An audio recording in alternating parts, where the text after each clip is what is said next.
लक्ष्मीनाथसमारम्भां अस्मदाचार्यपर्यन्तां वन्दे गुरुपरम्पराम् यो नित्यमच्युतपदाम्बुजयुग्मरुक्मं व्यामोहतस्तराणि तृणाय मेने अस्मद्गुरोर्भगवतोश्च दयैकसिन्धोः रामानुजस्य चरणो शरणं प्रपद्ये मातापिता हृदयस्तनया विभूतिः सर्वं यदेव नियमेन मदन्वयानाम् आद्यस्य नः पुरतेर्बहुलाभिरामम् श्रीमत्तदङ्घ्रियुगलं प्रणमामि मूर्ध्ना भूतं सरश्च महदाह्वयभट्टनाथ श्रीभक्तिसारकुलशेखरयोगिवाहान् भक्ताङ्घ्रिरेणुपरकालयतीन्द्रमिश्रान् श्रीमत्पराङ्कुशमुनिं प्रणतोऽस्मि नित्यम् पितामहस्यापि पितामहाय प्राचेतसादेशफलप्रदाय श्रीभाष्यकारोत्तमदेशिकाय श्रीशीलपूर्णाय नमो नमस्तात् आचार्यानस्मदीयानपि परमगुरून् सर्वमाचार्यवर्गम् श्रीमद्रामानुजाख्यं मुनिमखिलजनोद्धारणायावतीर्णम् पूर्णार्यं यामुनेयं मुनिवरमहतो रामराजीवनेत्रौ वन्दे नाथं मुनीन्द्रं वकुलधरचकूनाथ लक्ष्मीमुकुन्दाम् अस्मद्गुरुभ्यो नमः। शुक्लाम्बरधरं विष्णुं शशिवर्णं चतुर्भुजं प्रसन्नवदनं ध्यायेत् सर्वविघ्नोपशान्तये यस्यद्गरदवक्त्राद्याः पारिषद्याः परश्शतं विघ्नं निघ्नन्ति सततं विश्वक्सेनं तमाश्रये ज्ञानानन्दमयं देवं निर्मलस्फटिकाकृतिम् आधारं सर्वविद्यानां हयग्रीवमुपास्महे अभङ्गुरकथास्थूलरक्षत्वमीशे तुङ्गाय हसे तस्मै तुरङ्गाय मुखे नमः। पूजन्तं राम रामेति मधुरं मधुराक्षरम् आरुह्य कविताशाखां वन्दे वाल्मीकिकोकिलम्। कवितावनचारिणः शृण्वन् रामकथानादं कोलयाति पदाङ्गतिं यः पिबन् सततं रामचरितामृतसागरम् मधुत्तस्थं मुनिं वन्दे प्राचेतसमरोषं रोष्पदीपुरवाहाशं वशकीपुरराक्षसं रामायण महामालार्थं वन्दे रामभजम् अञ्जनानन्दनं वीरं जानकी शोकनाशनं कपीशमक्षहन्तारं वन्दे लङ्काभयङ्करम् आमिषीकृतवाक्काण्डं गोष्पदीपुरसागरं पुनीतुलसग्रीवम् आञ्जनेयं नमाम्यहम् मनोजवं मारुततुल्यवेगं जितेन्द्रियं बुद्धिमतां वरिष्ठं वातात्मजं बालविरूढमुख्यं श्रीरामदूतं शिरसा नमामि। उल्लङ्घ्य सिन्धोः सलिलं सतीरं आदाय तेनैव तदाह लङ्कां महामितं प्राञ्जलिराञ्जनेयम् आञ्जनेयवतिपाटनाथं काञ्चनात्रिकमनीयविग्रहं पारिजाततन्मूलवासिनं भावयामि पवमानन्दनं यत्र यत्र रघुनाथकीर्तनं तत्र तत्र कुतमस्तकाञ्जलिं बाष्पवालपरिपूर्णलोचनं मारुतिं नमदराक्षसान्तकं वेदवेद्ये तुलसीगाते तुषभास्मरे वेदं साक्षात् साक्षात् रामायणात्मना चरितं रघुनाथस्यातिकोटिविस्तरम् एकैकमक्षरं प्रोक्तं महाभारतनाशनं शृण्वन् रामायणं भक्त्या यत्पादं वदेव स याति ब्रह्मणस्थानं ब्रह्मणा पूज्यते यथा वाल्मीकिसम्भूता रामसागरगामिनी पुनातिभुवनं पुण्या रामायणमहानदी श्लोकसारसमाहीतं सर्गकल्लोलसङ्कुलं काण्डग्राहहारीनं वन्दे रामायणात्मनं यः कर्णाञ्जलिसम्पुटैरहरः संविग्नपद्यादरात् वाल्मीकेर्वदनानन्दगदितं रामायणाख्यं मधु जन्मव्याधिजराधिपत्यवरणेरत्यन्तसोपद्रवं संसारं सविहाय गच्छति मां विष्णोः पदं शाश्वतम् तदुपगतसमासतं धियोगं समपथितोपक्रान्तवाक्यबद्धं विशालयद्धं श्रीराघवं दशरथात्मजमप्रमेयं सीतापतिं रघुकुलाङ्गयरत्नदीपम् आयानुभावमरविन्दराजकाक्षं रामं निशाचरविनाशकं नमामि। वैदेहीसहितं सुरद्रुमतले हैवे महामण्डले मध्ये पुष्पकमासने प्रणये वीरासने स्थितम् अग्रे वाजयति प्रपञ्चसुचेतत्वं मुनिभ्यः परं व्याख्यातं भरतादिभिः रामं भजे श्यामलम्। वामां कश्चिदजानकीं परिदशत्कोदण्डदण्डं करे चक्रं चोर्ध्वकरेण वाममुखिले सिंहं शरं दक्षिणे विभ्राणं जलजातं भद्राद्रिमूर्तिस्थितं केयूरादिविभूषितं रघुपतिं सौमित्रियुक्तं हरे आपदामपहर्तारं दातारं सत्प्रसम्पदः लोकाभिरामं श्रीरामं भूयो भूयो नमाम्यहम्। ధర్మాత్మా సత్యసంధశ్చ రామో దాశరథి పౌరుషేకాంతిద్వంద్వశ్చరేణ తపస్వాధ్యాయ నిరతం తపస్వీ వాగ్విధాంబరం నారదం పరిపప్రచ్ఛా వాల్మీకి మునిపుంగవం మానుషాద ప్రతిష్టాం భగవత్ శాశ్వతీ సమాః యత్క్రౌంచ విధునాదేకం బలే కామమోహితం ధ్యాయే భద్రాద్రి వైకుంఠరామం సీతారమాన్వితం శంఖచక్రధనుర్బాణధరం సౌమిత్రిసేవితం శ్రీరామాయ నమః శ్రీమతే రామానుజాయ నమః. భగవద్బంధులారా, శ్రీరామచంద్ర మహాప్రభు అవతరించిన విళంబినామ సంవత్సరాన్ని పురస్కరించుకుని జరిగేటువంటి ఈ రామాయణ కథా ప్రవచన కథలో బాలకాండను ముగించుకుని అయోధ్యాకాండలో ప్రవేశించి సీతాదేవితో కలిసి ఉండే కాండాన్ని పెద్దలు సీతాదేవి కృతం ధ్యాయేతు.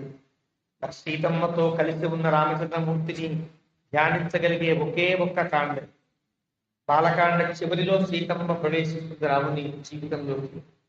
అరణ్యకాండ మధ్యలోనే మళ్ళీ దూరం కావడం జరుగుతుంది. కాబట్టి సీతాదేవితో పూర్తిగా కలిసి ఉండే ఒకే ఒక్క కాండ అయోధ్య. అలాంటి కాండ ప్రారంభంలో రాముని గుణార్చనతో ప్రారంభమై క్రమంగా పట్టాభిషేక సన్నాహాలు ప్రారంభమవుతాయి. ఇది చూసినటువంటి మందరకి ఒక దుర్బుద్ధి కలిగి కైకేయి యొక్క హృదయం మొత్తాన్ని విక్షోభణ చేసేటట్లుగా తన యొక్క ప్రవచనాన్ని ప్రారంభించారు. భోజరాజు అంటారు, యామేవాహు నిశిచర కులోన్మూలనే మూలహేతు. ఎంత గొప్పది అంటే మంథర రావణాసురుని యొక్క పరివారమంతా సమూలంగా నాశనం కావడానికి ప్రధాన హేతువు మంథరేనండి. ముందు మంథరకు నమస్కారం. యస్యాహ చిత్తం ప్రకృతి కుటిలం గాత్రమిత్రం బభూవ. ఎలాగంటే ఆవిడ ఎంత గొప్పదంటే ఆవిడ బుద్ధి వంకరే. ఎలా వంకరంటే ఆవిడ ఆకారం ఎంత వంకరో బుద్ధి అంటే. ఆకారానికి తగినట్లుగా బుద్ధి ఉన్నది, రెండు వంకరే. కానీ ఆ వంకరే అయినా అది లోకానికి మేలు చేసింది అని మందరిని కొనియాడతారు భోజరాజు. కారణం, కైకేయి రాముని రాజ్యం నుండి అడవిలోకి పంపించేటట్టుగా కైకేయి యొక్క పాత్ర ప్రధానంగా రామాయణ కథలో తెలుస్తుంది. కైకేయే లేకపోతే రాముడు రాజ్యాన్ని విడిచి అడవిలోకి రావాల్సిన అవసరం. వచ్చిన తరువాత అరణ్యంలో నుంచి లంకడి దాకా నడిపించినాడు శూర్పణఖ అని. కైకేయి శూర్పణఖ ఇద్దరూ కూడా రెండు ప్రధానమైనటువంటి కారణాలుగా చెప్తారు. రాముని కథలో మలుపులుగా చెప్తారు. ఇక్కడ కైకేయికి మందర యొక్క ఉద్బోధన, మందర కారణం. అక్కడ శూర్పణ యొక్క తొందరక, ఆవిడ పుట్టేటువంటి ఒక బుద్ధి, స్వార్థ బుద్ధితో అది జరిగింది అని. మందర, శూర్పణఖ, కైకేయి, శూర్పణఖ ఈ ఇద్దరు కూడా రామాయణ కథను మలుపు తిప్పుకోవడంలో ఒక ప్రధాన హేతుభూతాలుగా భోజరాజు అలాంటి ఆవిడ నమస్కారం అని చెప్తాడు. అలాంటి మందర కైకేయి యొక్క హృదయాన్ని కలుషితం చేసేటట్టుగా మాట్లాడిన రాముని మీద ఉండే ప్రేమ చాలా గొప్పది కావడంతో ఎంత లాజిక్గా, ఎంత ప్లాన్ గా మాట్లాడినా కూడా ఎక్కడ చలించకుండా కైకేయి ఎంత గొప్పదాని నువ్వు, ఎంత బాగా చెప్తున్నావు కానీ అంటూ రాముని గుణాలను శ్లోకంతో ప్రారంభించి, ఇన్ని గుణములు కలిగిన రాముడికే పట్టాభిషేకం చేయడం తగును కదా అని తన యొక్క ప్రతివచనం ప్రారంభం. ధర్మజ్ఞ గురుభిర్దాంత కృతజ్ఞ సత్యవాక్ శుచి రామో రాజ్ఞ సుతో జ్యేష్ఠ యౌవరాజ్య మనోర్హతి. అది ఆవిడ యొక్క ఉపన్యాస సారాంశం. రాముడే రాజు కావడానికి తగును అని చెప్పడానికి కొన్ని కారణాలు చెప్పింది. ధర్మజ్ఞుడు ఆయన, రాజధర్మాలన్నీ బాగా తెలిసిన వాళ్ళల్లో గొప్పవాడు. రెండోది గురుభిర్దాంత, తను చదువుకోవడం కాదు, గురువుల చేత చాలా నియమితం కాబడినవాడు. అంటే గురు శిక్షణలో ధర్మాన్ని ఎలా పాటించాలో అన్ని తెలిసిన. కాబట్టి ఎప్పుడు అధర్మాన్ని పాటించే అవకాశం రాముడి యొక్క జీవితంలో ఉండదు అని చెప్పడానికి గురుభిర్దాంత హేతువు చెప్పి, కారణాన్ని చెప్పి గురుభిహి అనడం వల్ల ప్రధానమైనటువంటి వశిష్ఠాది గురువుల చేత నియమితుడైన వాడు తప్పు చెప్పి. తర్వాత కృతజ్ఞ, చేసిన మేలు ఎప్పటికీ మర్చిపో. నేను ఎంత బాగా పెంచానో రాముడికి తెలుసు. నేను చేసినటువంటి ఆ పాలన లాలన మర్చిపోతాడా రాముడు? మర్చిపోడు కదా. నేనంత ప్రేమతో రాముడిని పెంచితే నన్ను నాకు అపకారం చేసేవాడుగా కాడు కాబట్టి కృతజ్ఞ. నా ఎందు చాలా కృతజ్ఞతాబద్ధుడై ఉంటాడు, అందులో సందేహం లేదు. సత్యవాక్, ఎప్పుడైనా ఒక మాట మాట్లాడాడంటే సత్యవాక్కుతో నిలబడి ఉంటాడు. అబద్ధం మాట్లాడే అవకాశం రాముడికి లేదు. ఒకసారి మాట్లాడింది ఆలోచించి మాట్లాడతాడు, మాట్లాడిన దాన్ని కట్టుబడి ఉంటాడు. అదే సత్యస్థానంలో తాను ఉంటాడు కాబట్టి సత్యవాక్కు కాకుండా సత్యవాక్ అయ్యాడు. శుచి, మనస్సులో కూడా ఏదో మాట ఇచ్చా కదా తప్పనిసరిగా పాటిద్దాం, ఏం చేస్తాం అనుకునేవాడు. శుచికి అంటే లోపల బయట శుచిత్వం కలిగినవాడు. శుచిత్వం అంటే ఎలాంటి కళంకము ఎలాంటి దోషరహితుడుగా ఉండేది. కానీ మాట ఇచ్చాను కాబట్టి నిలబడ్డం కాదు, నిలబడాలి అని నిలబడ్డాం. అంటే మాట ఇచ్చుట అనేది ధర్మబద్ధంగా సత్యవాకుగా ఉన్నప్పటికీ కూడా మనస్సులో ఒకటి చేతల్లో ఒకటిగా ఉండేవాడు కాదు శుచి. ఇవన్నీ పక్కన పెడితే రాజ్ఞ, ఈనాడు మహారాజు ఎవరు? దశరథుడు. అతని పెద్ద కుమారుడు కదా. రాజ్ఞ సుత జ్యేష్ఠ, జ్యేష్ఠ పెద్ద కుమారుడు, సుత కడుపున పుట్టినవాడు. అంటే కడుపున పుట్టినవాడు అన్న స్పష్టంగా చెప్పడం వల్ల ఈ నలుగురు కుమారులు కూడా ఒకే సమయంలో పుట్టింది. ఇతని కంటే ముందు భరతుడు పుట్టదు. భరతుడు సహజంగా పుట్టినవాడు, రాముడు వరప్రసాదం వల్ల పుట్టినవాడు కూడా కాదు. ఇక్కడ ధర్మ సూక్ష్మాన్ని క్రమక్రమంగా మనకు తెలుసు. రాముడికి పట్టాభిషేకం చేయడంలో దశరథుడు ఎందుకంత ఆందోళన పడ్డాడో, మాట ఇచ్చిన మాట మీద నిలబడ్డాడు కాబట్టి ఆందోళన పడ్డాడు అనుకోవచ్చు. రాముడికి పట్టాభిషేకం చేయడంలోనే ధర్మం కూడా ఉంది. ఆ ధర్మాన్ని ముందు ముందు మనం తెలుసుకునే ప్రయత్నం చేద్దాం.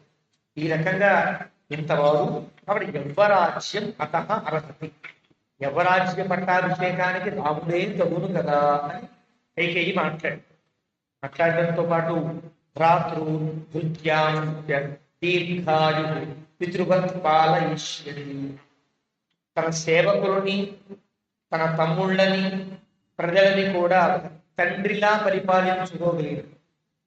కాళిదాసు చెప్తాడు, స పిత పితరస్తాః కేవలం జన్మహేతవ అని. ప్రజానాం వినయాధానాత్ రక్షణాత్ భరణాదపి, ప్రజలని వినయము చేత పరిపాలించడంలో కానీ, రక్షణముగా పరిపాలించడం కానీ, వారి బరువు బాధ్యతను తీసుకోవడంలో కానీ సపిత, రాముడే తండ్రిగా తగినటువంటి సమర్థత లేనివాడు. మరి వాళ్ళ తల్లిదండ్రులు కేవలం జన్మహేతవ, ప్రజలందరికీ తమ సొంత కన్న తల్లిదండ్రులంతా కూడా జన్మకు కారకుడు తప్ప అన్ని రకాల తండ్రి లాంటి వాడు అని చెప్తాడే కాళిదాసు. అదే పద్ధతిలో పితృవత్ పాలయిష్యతి, ఒక తండ్రిలాగా రక్షణ చూస్తాడు, భరణాన్ని చూస్తాడు, వినయాన్ని నేర్పుతాడు. అలాంటి వాడు కాబట్టి సంతప్స్యతే కథం కుర్చే, ఎందుకు నువ్వు బాధపడతావు?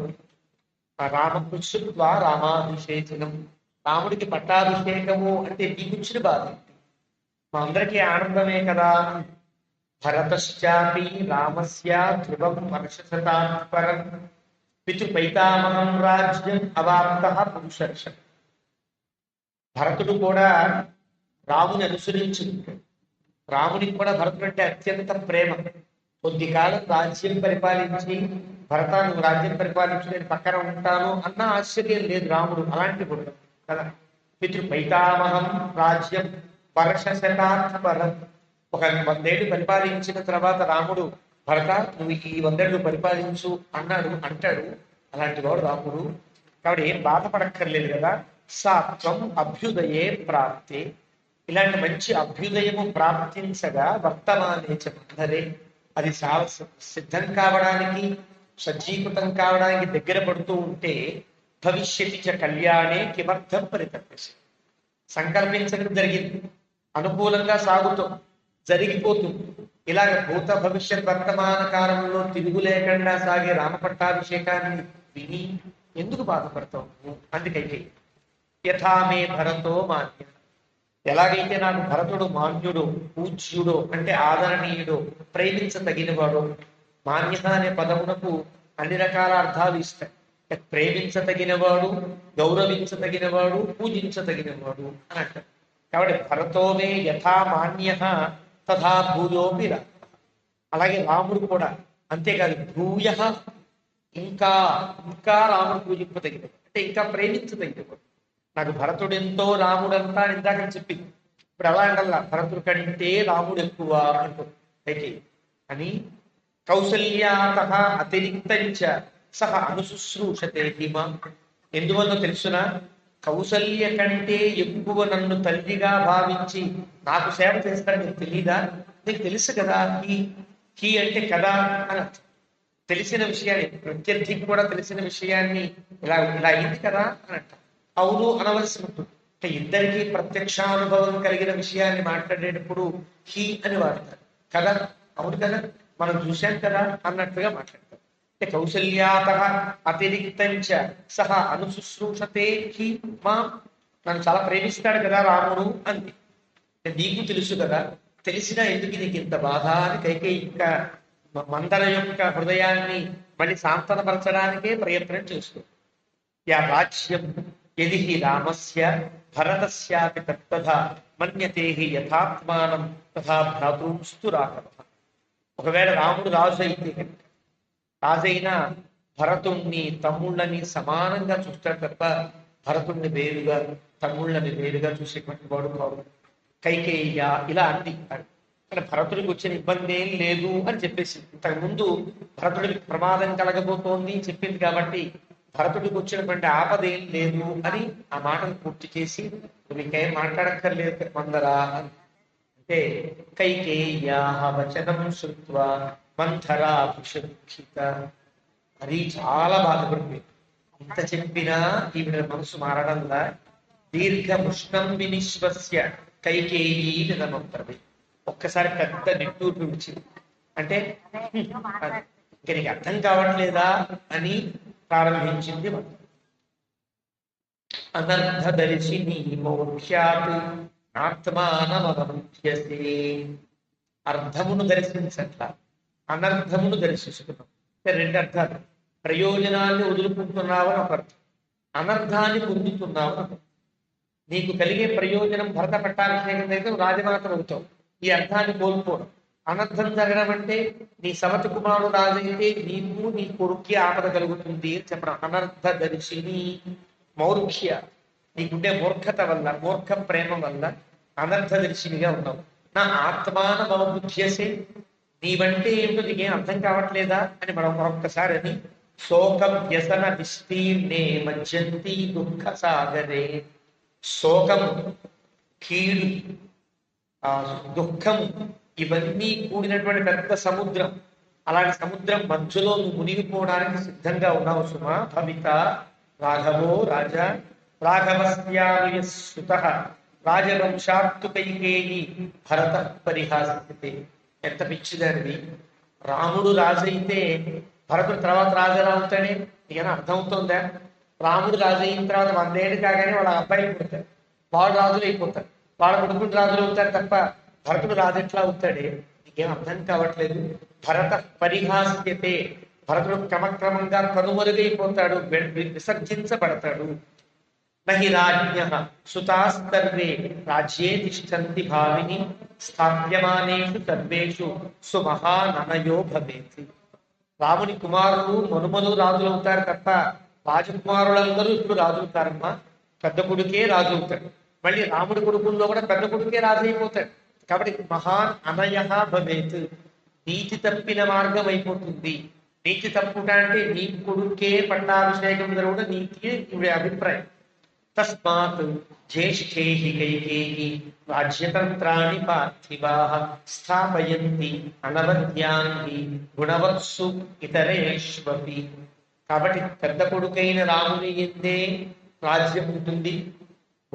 గుణవత్సు ఇతరేష్వపి, గుణవంతులైనటువంటి వారి ఎందు కూడా రాజ్యపాలన పంచబడుతుందేమో తప్ప రాజ్యం పూర్తి అధికారం మాత్రం పెద్ద కుమారుడికే ఉంటుంది సుమా. అసా అత్యంత నిర్భగ్న తవ పుత్రో భవిష్యతి. ఇక్కడ రాముని ఉండేటువంటి సమర్థత చూస్తే మరొకడు సహాయంగా పరిపాలించవలసిన అవసరం ఉంది. ధృతరాష్ట్రుడి పక్కన పాండురాజు ఉన్నట్టో లేదా విరాట్ రాజు పక్కన కీచకుడు ఉన్నట్టో పరిపాలించాలి ఎవరైనా? అక్కర్లా. రాముడు ఒక్కడే పరిపాలించగలిగిన సర్వసమర్థుడై ఉండగా నీ భరతుని యొక్క ఆవశ్యకత ఎప్పటికీ ఉండే అవకాశమే లేదు. కాబట్టి నిర్భగ్న పుత్ర తవ భవిష్యతి, ఏమాత్రము రాజ్యపు వాసన లేకుండా నీ కొడుకు భగ్నుడైపోతాడు. అనాథవత్ సుఖేభ్యశ్చ రాజవంశాచ్య వత్సలి, క్రమక్రమంగా రాజవంశము నుండి కూడా తొలగించబడతాడు. కారణం, ఎప్పుడైనా రాజవంశం చెప్పేటప్పుడు పెద్ద కుమారుడు, ఆ కుమారుడు, ఈ కుమారుడు వస్తారు. తక్కిన కుమారులు, తక్కిన వాళ్ళ మనవాళ్ళు వీళ్ళెవరు రారు. రాజవంశపు ప్రధాన చరిత్రలోకి వీళ్ళెవరు రాకుండా భరతుని యొక్క పేరే రాజపు వంశంలో తొలగించబడుతుంది. అంటే రాస్తారు కదా, అప్పటి రాజ్యాల్లో కూడా ఈ రాజు తర్వాత ఈ రాజు, ఈ రాజు తర్వాత ఈ రాజు ఒక లిస్ట్ రాస్తారు, ఓ బోర్డు పెడతారు, ప్రజలందరికీ తెలియడానికి వీలుగా ఉంటుంది. అప్పట్లో కూడా శాసనం ఉండేది కదా, ఆ పేర్లతో నీ కొడుకు పేరు ఉండదు సుమా అంటూ. తల్లికి ఎలాగా ప్రేమని పెంచాలో, ఎలాగ స్వార్థాన్ని పెంచాలో చెప్పే మాటలు ఇవన్నీ కూడా. అలా ఉండి సాహం తదర్థే సంప్రాప్త త్వంతుమాం నామముచ్యసి, అలాంటి స్థితి నుండి నేను రక్షించడానికి త్వదర్థే నీకోసమని నేను వచ్చాను, నన్నేమో గుర్తించటాను. సపత్ని వృద్ధౌ యామే త్వం ప్రదేయం దాతుమిచ్చసి, నేను నీకు కట్టబెట్టదలుచుకున్నటువంటి అర్థాన్ని, ప్రయోజనాన్ని మా సవతికి ఇచ్చే సుమా అంటావు తప్ప నీకు అందుకునే ప్రయత్నం చేయట్లేదు అని గట్టిగా చెప్పి కొంచెం తగ్గినట్టుగా చెప్తూ. కానీ ఎప్పుడైతే హృదయం మెత్తబడుతుందో అప్పుడు కదా విత్తనం వేయాలి. విత్తనం వేసేప్పుడు గట్టిగా లోపలకు భయంకరంగా వేయక్కర్లా, మెత్తపడిన చోట మెత్తగా వేస్తే కదా. ఇదివరకైతే చాలా మూఢే శేషే దుర్బాలిషే అంటూ తిట్టింది, ఇంకా తిట్టదు, ఇంకా బతిమిలాడుతున్నట్లుగా మాట్లాడుతుంది. మందరకు ఉండే గొప్పతనం, మందర యొక్క వాక్య విశారదత్వం అంతా కూడా మాటల్లో తెలుస్తుంది. ధ్రువంతు భరతం రామ ప్రాప్య రాజ్యం అకంటకం దేశాంతరంబాలయిత లోకాంతరమథాపిత. ఇంకో మాట చెప్పనా, రాముడు రాజైతే కనుక తర్వాత వెంటనే జరిగేది ఏమిటో తెలుసిన, భరతుణ్ణి దేశ బహిష్కరణ లేదా లోక బహిష్కరణ. అంటే భరతుణ్ణి ఈ రాజ్యం నుంచి తరిమేస్తాడు రాముడు, లేదా చంపివేస్తాడు సుమా.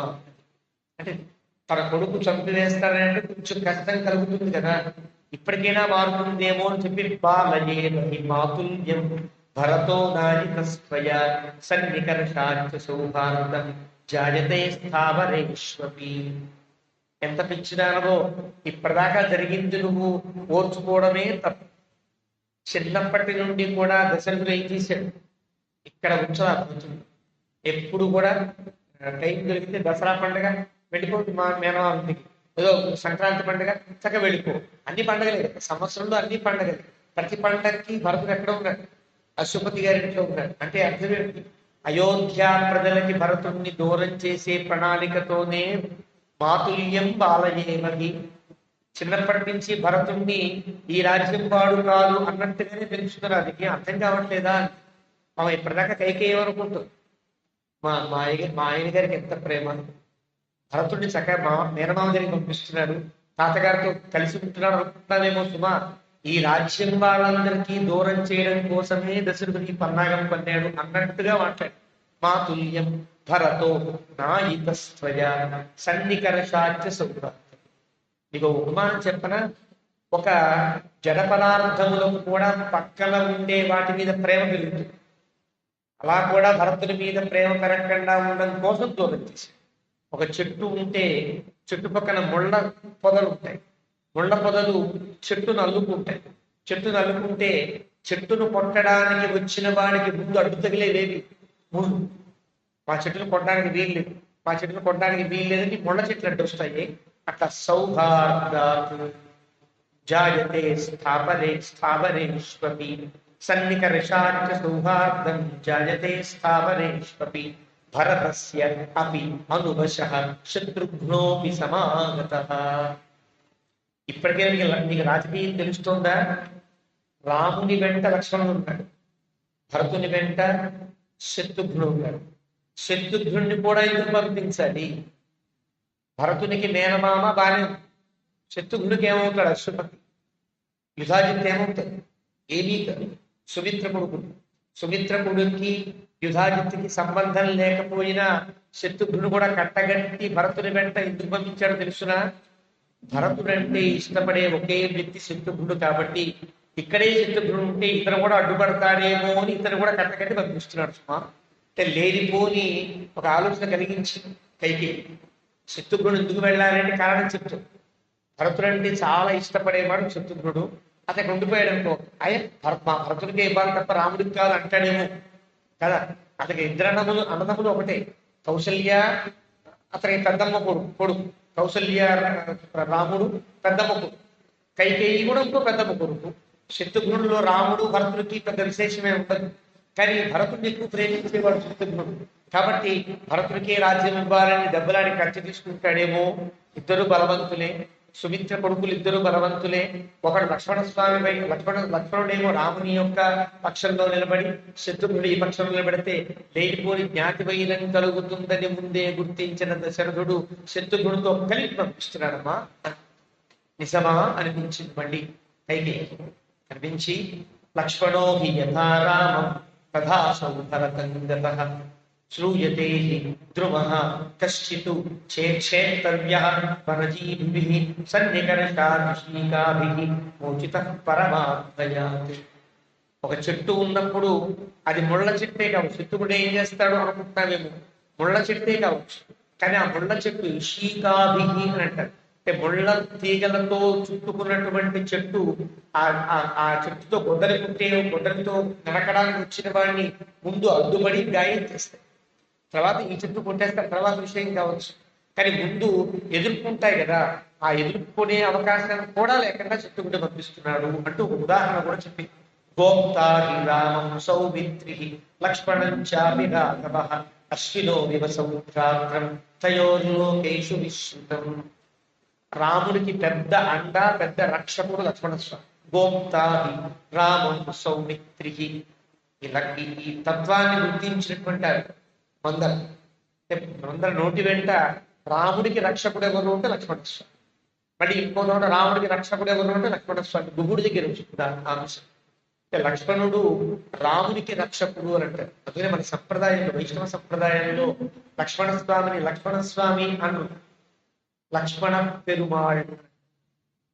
గుహుణ్ణి కూడా గుహ పెరుమాళ్ అంటారు. అంటే గుహ రక్షకుడు, లక్ష్మణ రక్షకుడు అని అంటారు.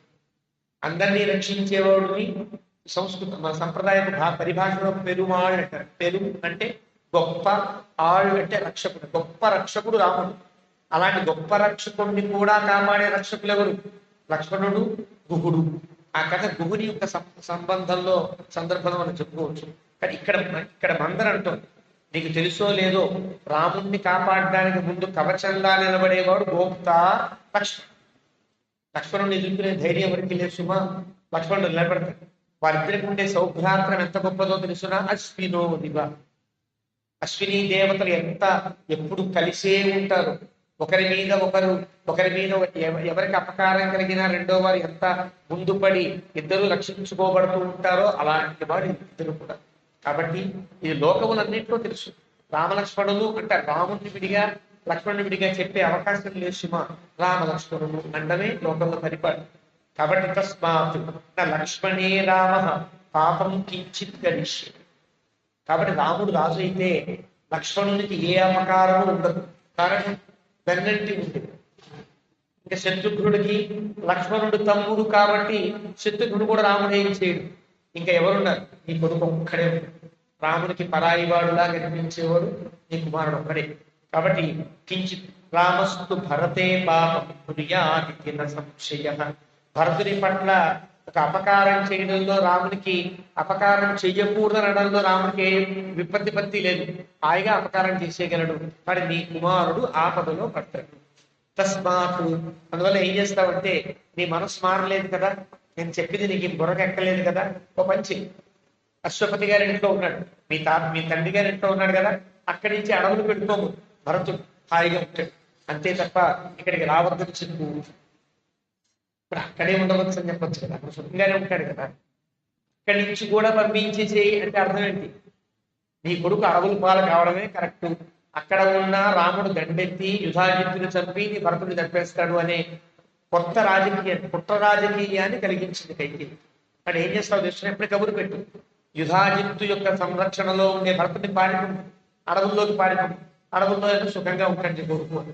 కొడుకు అడవులు పాలవుతాయంటే ఏ తల్లి కోపం కాదండి, కోపం కలుగుతుంటాడు. కలిగితూ తస్మాత్ రాజగృహాదే వనం గచ్చతే సుతః. అది ఎవరికి మేలో తెలుసునా, నీ కొడుక్కి మేలు.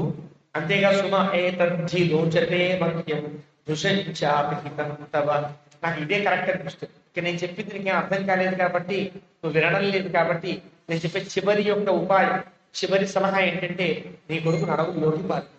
అదే నాకు నీకు కూడా మంచి సుమ అని చెప్పి, ఏవంతే జ్ఞాతిపక్షస్య శ్రేయశ్చైవ భవిష్యత్. ఒకవేళ నీ భరతుడే గనక అక్కడ ఉంటే రాముడు వెళ్ళి మీ అన్నయ్యని చంపేస్తాడు, మీ నాన్నని లేపేస్తాడు, మీ రాజ్యం అంతా నాశనం చేసేస్తాడు అని పెద్ద భయంకరమైన చిత్రాన్ని కైకేయి ముందు ఉంచింది మందర. ఎంత గొప్పగా మాట్లాడుతుందో చూడొచ్చు. ఇది చేత్ భరతో ధర్మాత్ పిత్రియం రాజ్యమవాప్స్యతి. ఒకవేళ కనుక అక్కడే ఉంటే, భరతుడు అక్కడే ఉంటే, అక్కడే యుధాజిత్తు తర్వాత రాజ్యాన్ని పొందాడు.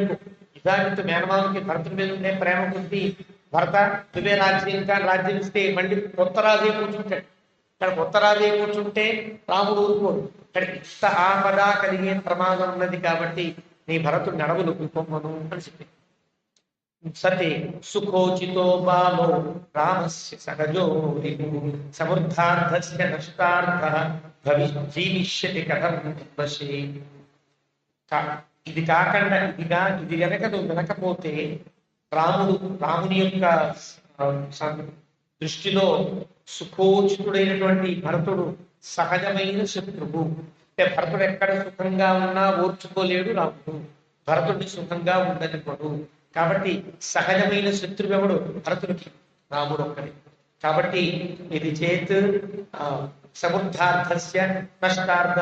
ఇలాగంటే పోతే నష్టార్థుడై ఎక్కడో కూడా హాయిగా బతుకుతాడు, అడవుల్లో ఏదో కందమూలం తింటూ హాయిగా బతుకుతాడు అని చెప్పి, అభిద్రుత నివారణ్యే సింహేన గజయూధమం ప్రక్షాద్యమానం రామేణ భరతం త్రాతుపరహసి.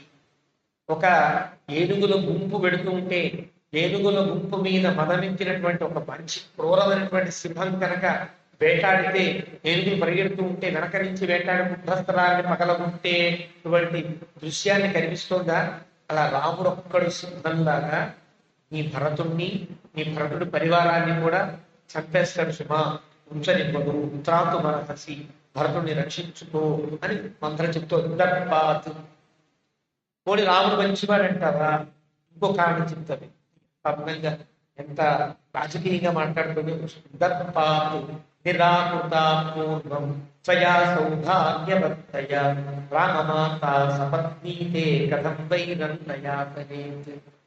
నేను రాముడు మంచివాడు అనుకుంటా, కానీ నువ్వు బాగున్న రోజుల్లో, నీ పనే బాగున్నా అని చెప్పడం కోసం, నువ్వు బాగున్న రోజుల్లో, మీ ఆయన నీ దగ్గరికే వచ్చే రోజుల్లో, నీ మాటే వేదంగా సాగే రోజుల్లో నువ్వు ఎంత దర్పంగా ఉన్నావు అర్థం చేసుకుని ఒకసారి. కౌసల్య కనిపిస్తే కౌసల్య అన్నావు తప్ప అక్క బాగున్నావు అని అంటున్నావు. ఎప్పుడు కౌసల్య నిర్దర్పాతు నిరాకృత. నీ రాజసం వల్ల కౌసల్యని చాలా నిరాకరించావు, తృణీకరించావు కదా. అవన్నీ మనసులో పెట్టుకుని రాజమాత ఏం చేస్తుంది? రాముడు ఒకవేళ మంచివాడైనా నన్ను పదే ఏడిపించిందిగా, దాని మాత్రం ఉండడానికి వీల్లేదా అందనుకో. తల్లి మాట కాదనలేక రాముడన్నా ఏదన్నా చేస్తే రాముడు మంచివాడే కావచ్చు, ఆ కౌసల్య ఊరుకుంటుందా? కైకేయికి కోపం రావడానికి ఎవరి పేరు చెప్పాలి? కౌసల్య పేరే చెప్పాలి, సవతి పేరు చెప్పాలి. కానీ చివరి బాణంగా వేసింది. ఒకవేళ కౌసల్యే కనుక మరి నిన్నాడు తృణీకరించింది కైకేయి కాబట్టి కైకేయి తన కొడుకు ఈ రాజ్యంలో ఉండడానికి వీల్లేదు అని శాసించింది అనుకో రాజమాతగా. రాముడు ఏం చేస్తాడు? ఇంత పని చేస్తాడు. కాబట్టి కథం వైరన్నయాతు, ఆలోచించు. నీ మీద ఎంత కోపం మనసులో పెట్టుకుందో ఆ కోపానంతా పోగొట్టుకుంటుంది. ఇప్పటిదాకా ఏమీ లేనటువంటి కౌశల్య కాబట్టి భరించింది. ఇప్పుడు రాజమాత అంటే రాజుగారు కూడా ఆవిడ మాట వినవలసినటువంటి స్థితి ఏర్పడితే ఆవిడ ఎందుకు ఉంటుంది వైరాన్ని? నీ మీద కక్ష తెచ్చుకుంటుంది సుమా అని కొంచెం లేచి కైకేయి గుండెల్లో అందించువారు.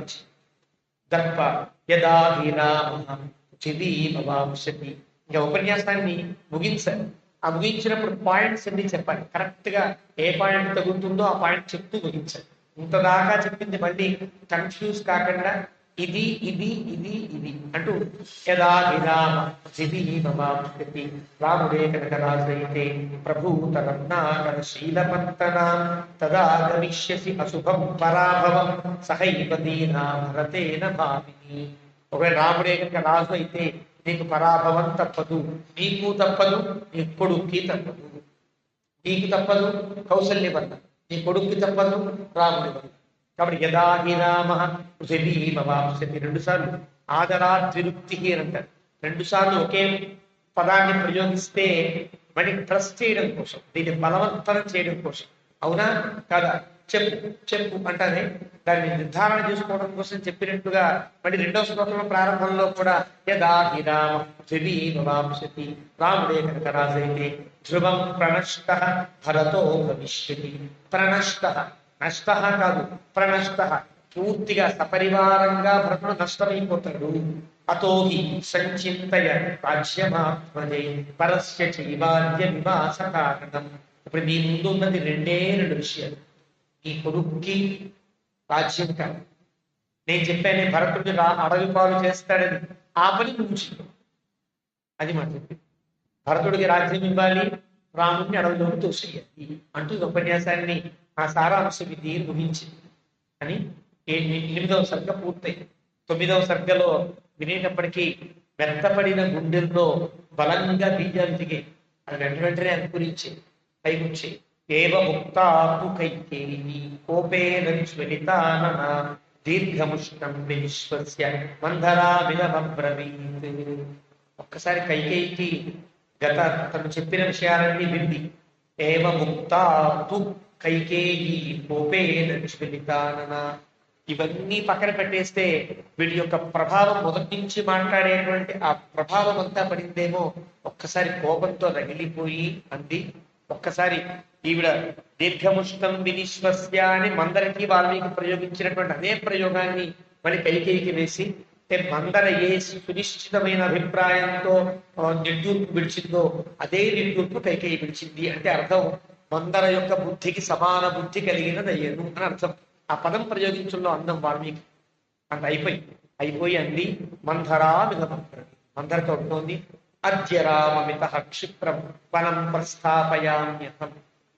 ఇప్పుడే రాముని అడవులు పాలు చేస్తారు, భరతుడికి పట్టాభిషేకం చేస్తారనేది ముందు మాట. తర్వాత మాట రాముని అడవులు పాలు చెయ్యాలి. కానీ ఈవిడ బుర్రలోకి ఏం పడింది, నా కొడుకునే అడవులు పాలు చేస్తాడా రాముడు, కానీ ముందు రాముని అడవులు పాలు చేస్తా. అది ఆవిడ అన్న ముందు మాట. యవ్వరాజ్యేచ భరతం క్షిప్రమేవాభిషేచే. తొందరగా రాముని అడవులు పంపించేస్తా, తొందరగా నా కుమారుడికి పట్టాభిషేకం చేయించేస్తాను అని సంకల్పించి క్షిప్రమేవ అభిషేచయే ఇదంతు ఇదానీ సంపశ్య కేనోపాయేన మంధరే భరత ప్రాప్నుయాద్రాజ్యం నతు రామ కథించన.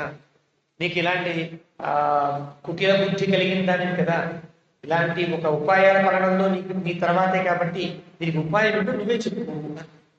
ఏం కావాలి? 2 కావాలి. ఇప్పటికిప్పుడు రాముడికి భరతుడికి రాజ్యం కావాలి, రాముడు అడవులు పాలు కావాలి. దీనికి ఉపాయం ఏదన్నా ఉందా అని అడిగారు.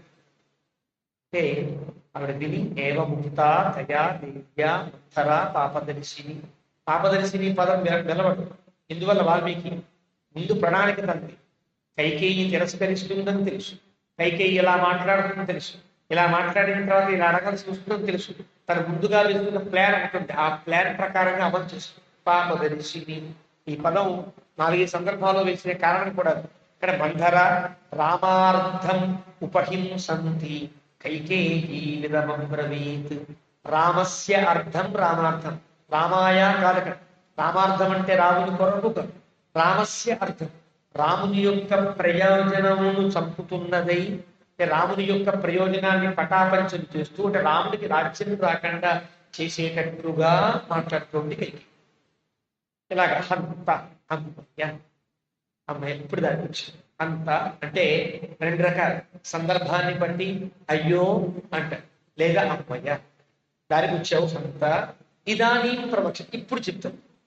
ఇప్పటిదాకా నీకు చెప్పే ఛాన్స్ నాకు రానివ్వదు, రకరకాలుగా మాట్లాడేసి ఇప్పుడు నా దారికి వచ్చావు హంత ఇదానీ పక్ష. ఇప్పుడు చెప్తాను విను. ప్రవక్ష్యామి కైకేయి శ్రూయతాంచమే. నేను చెప్పే మాట జాగ్రత్తగా విను సుమా. యథా తే భరతో రాజ్యం పుత్ర ప్రాప్స్యతి కేవలం. నీ కుమారుడికి మాత్రమే రాజ్యం దక్కే ఉపాయం పన్యా. రాముడికి వనవాసము అనేది కైకేయి వైపు నుంచి మాట, కానీ ఈ వైపు నుంచి మాట అది మాట్లాడక్కర్లా. ఇంకా తన దారికి వచ్చింది కాబట్టి నీ కుమారుడికి ప్రయోజనాన్ని కలిగిస్తా అని. కిన్న స్మరసి కైకేయి స్మరంతీవా ఊహసే.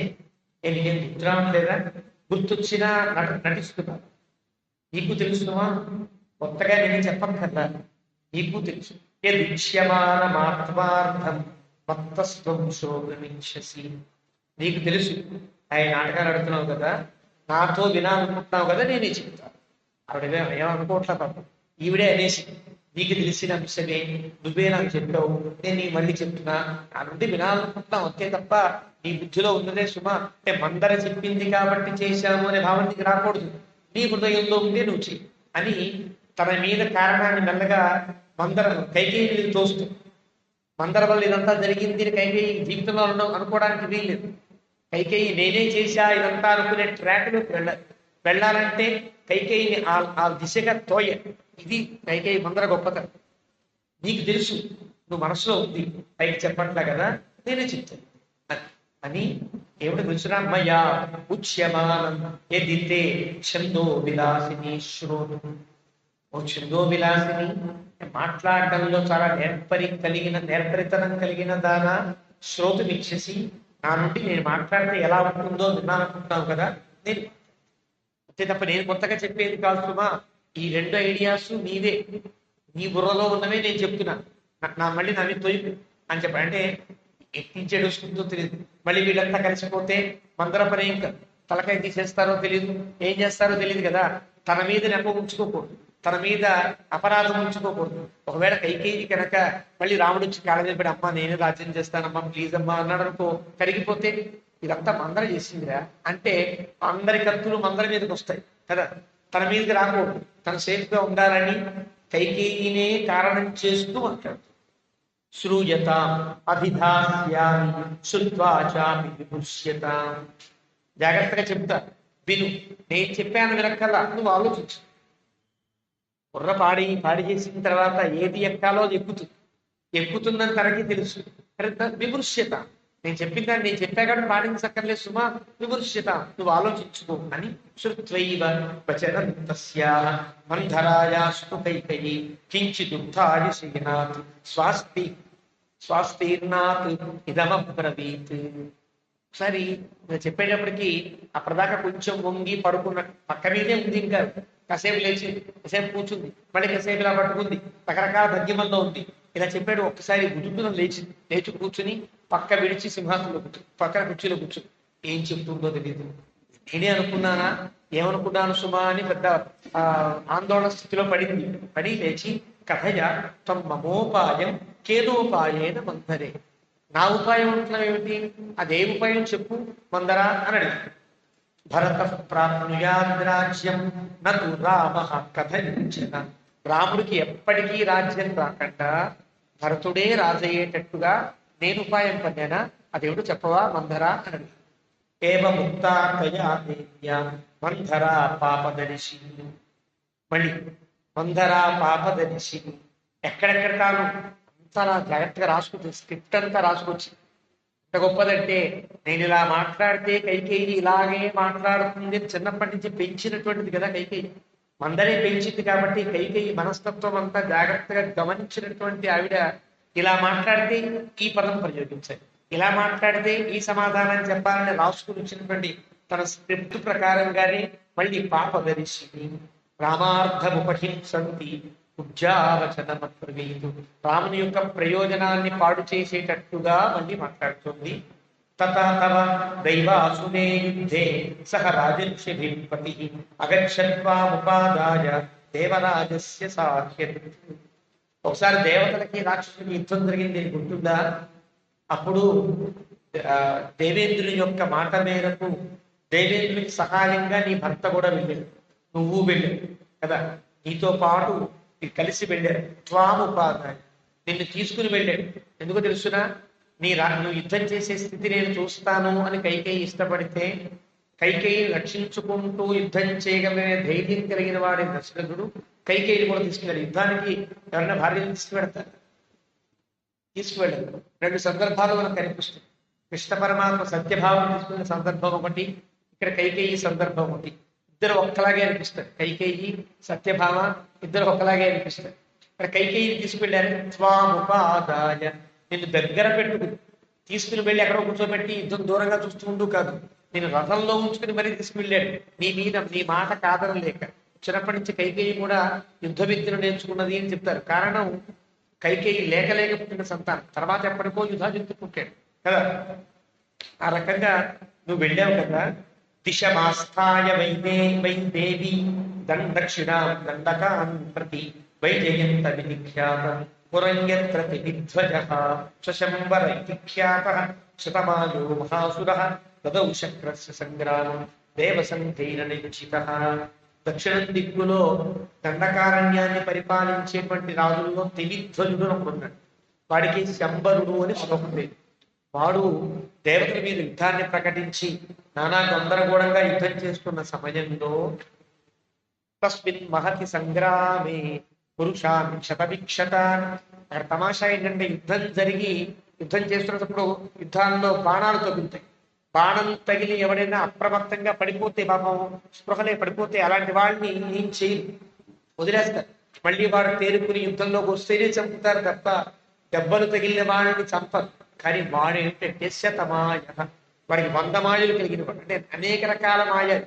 వాడి శరీరం యుద్ధం చేయడం చేత కాదు అనడానికి వీల్లేదు. ఎలాగైనా యుద్ధం చేయాలనే తత్వం కలిగిన వాడు శతమాయ మహాసుర. అసురులకు కూడా ధర్మం ఉందేమో తప్ప వీడికి ధర్మం కూడా, ధర్మయుద్ధం చేయడం కూడా చేత కాదు. కొద్దిగా దెబ్బలు తగిలి కింద పడి రెస్ట్ తీసుకున్న వారిని కూడా వెనకాల నుంచి వెళ్ళి తలకాయలు నిలిపేసేటువంటి రకం. అలాంటి స్థితిలో నీ నీ భర్తకి రాత్రౌ ప్రసుప్తాన్ గ్రంథి స్మ తరసా ఆసాధ్య రాక్షస. రాత్రి కూడా యుద్ధాన్ని ఆపేసి సాయంకాలం ఇంకా రాత్రి కాగానే మళ్ళీ సంధ్యావనాలు ఏవో చేసుకుని పడుకుని మళ్ళీ ఉదయం కదా మళ్ళీ యుద్ధానికి ప్రకటిస్తారు. అలాంటి సమయంలో పడుకున్న వాళ్ళు కూడా చంపేసేటువంటి దుర్మార్గం. అలాంటి స్థితిలో మీ ఆయనకి ఇబ్బంది కలిగి విశ్రాంతి తీసుకుంటున్న సమయంలో తత్ర అకరోతు మహద్యుద్ధం రాజా శరథస్తదా అసురైశ్చ మహాబాహు శస్త్రైశ్చ శకలీకృత.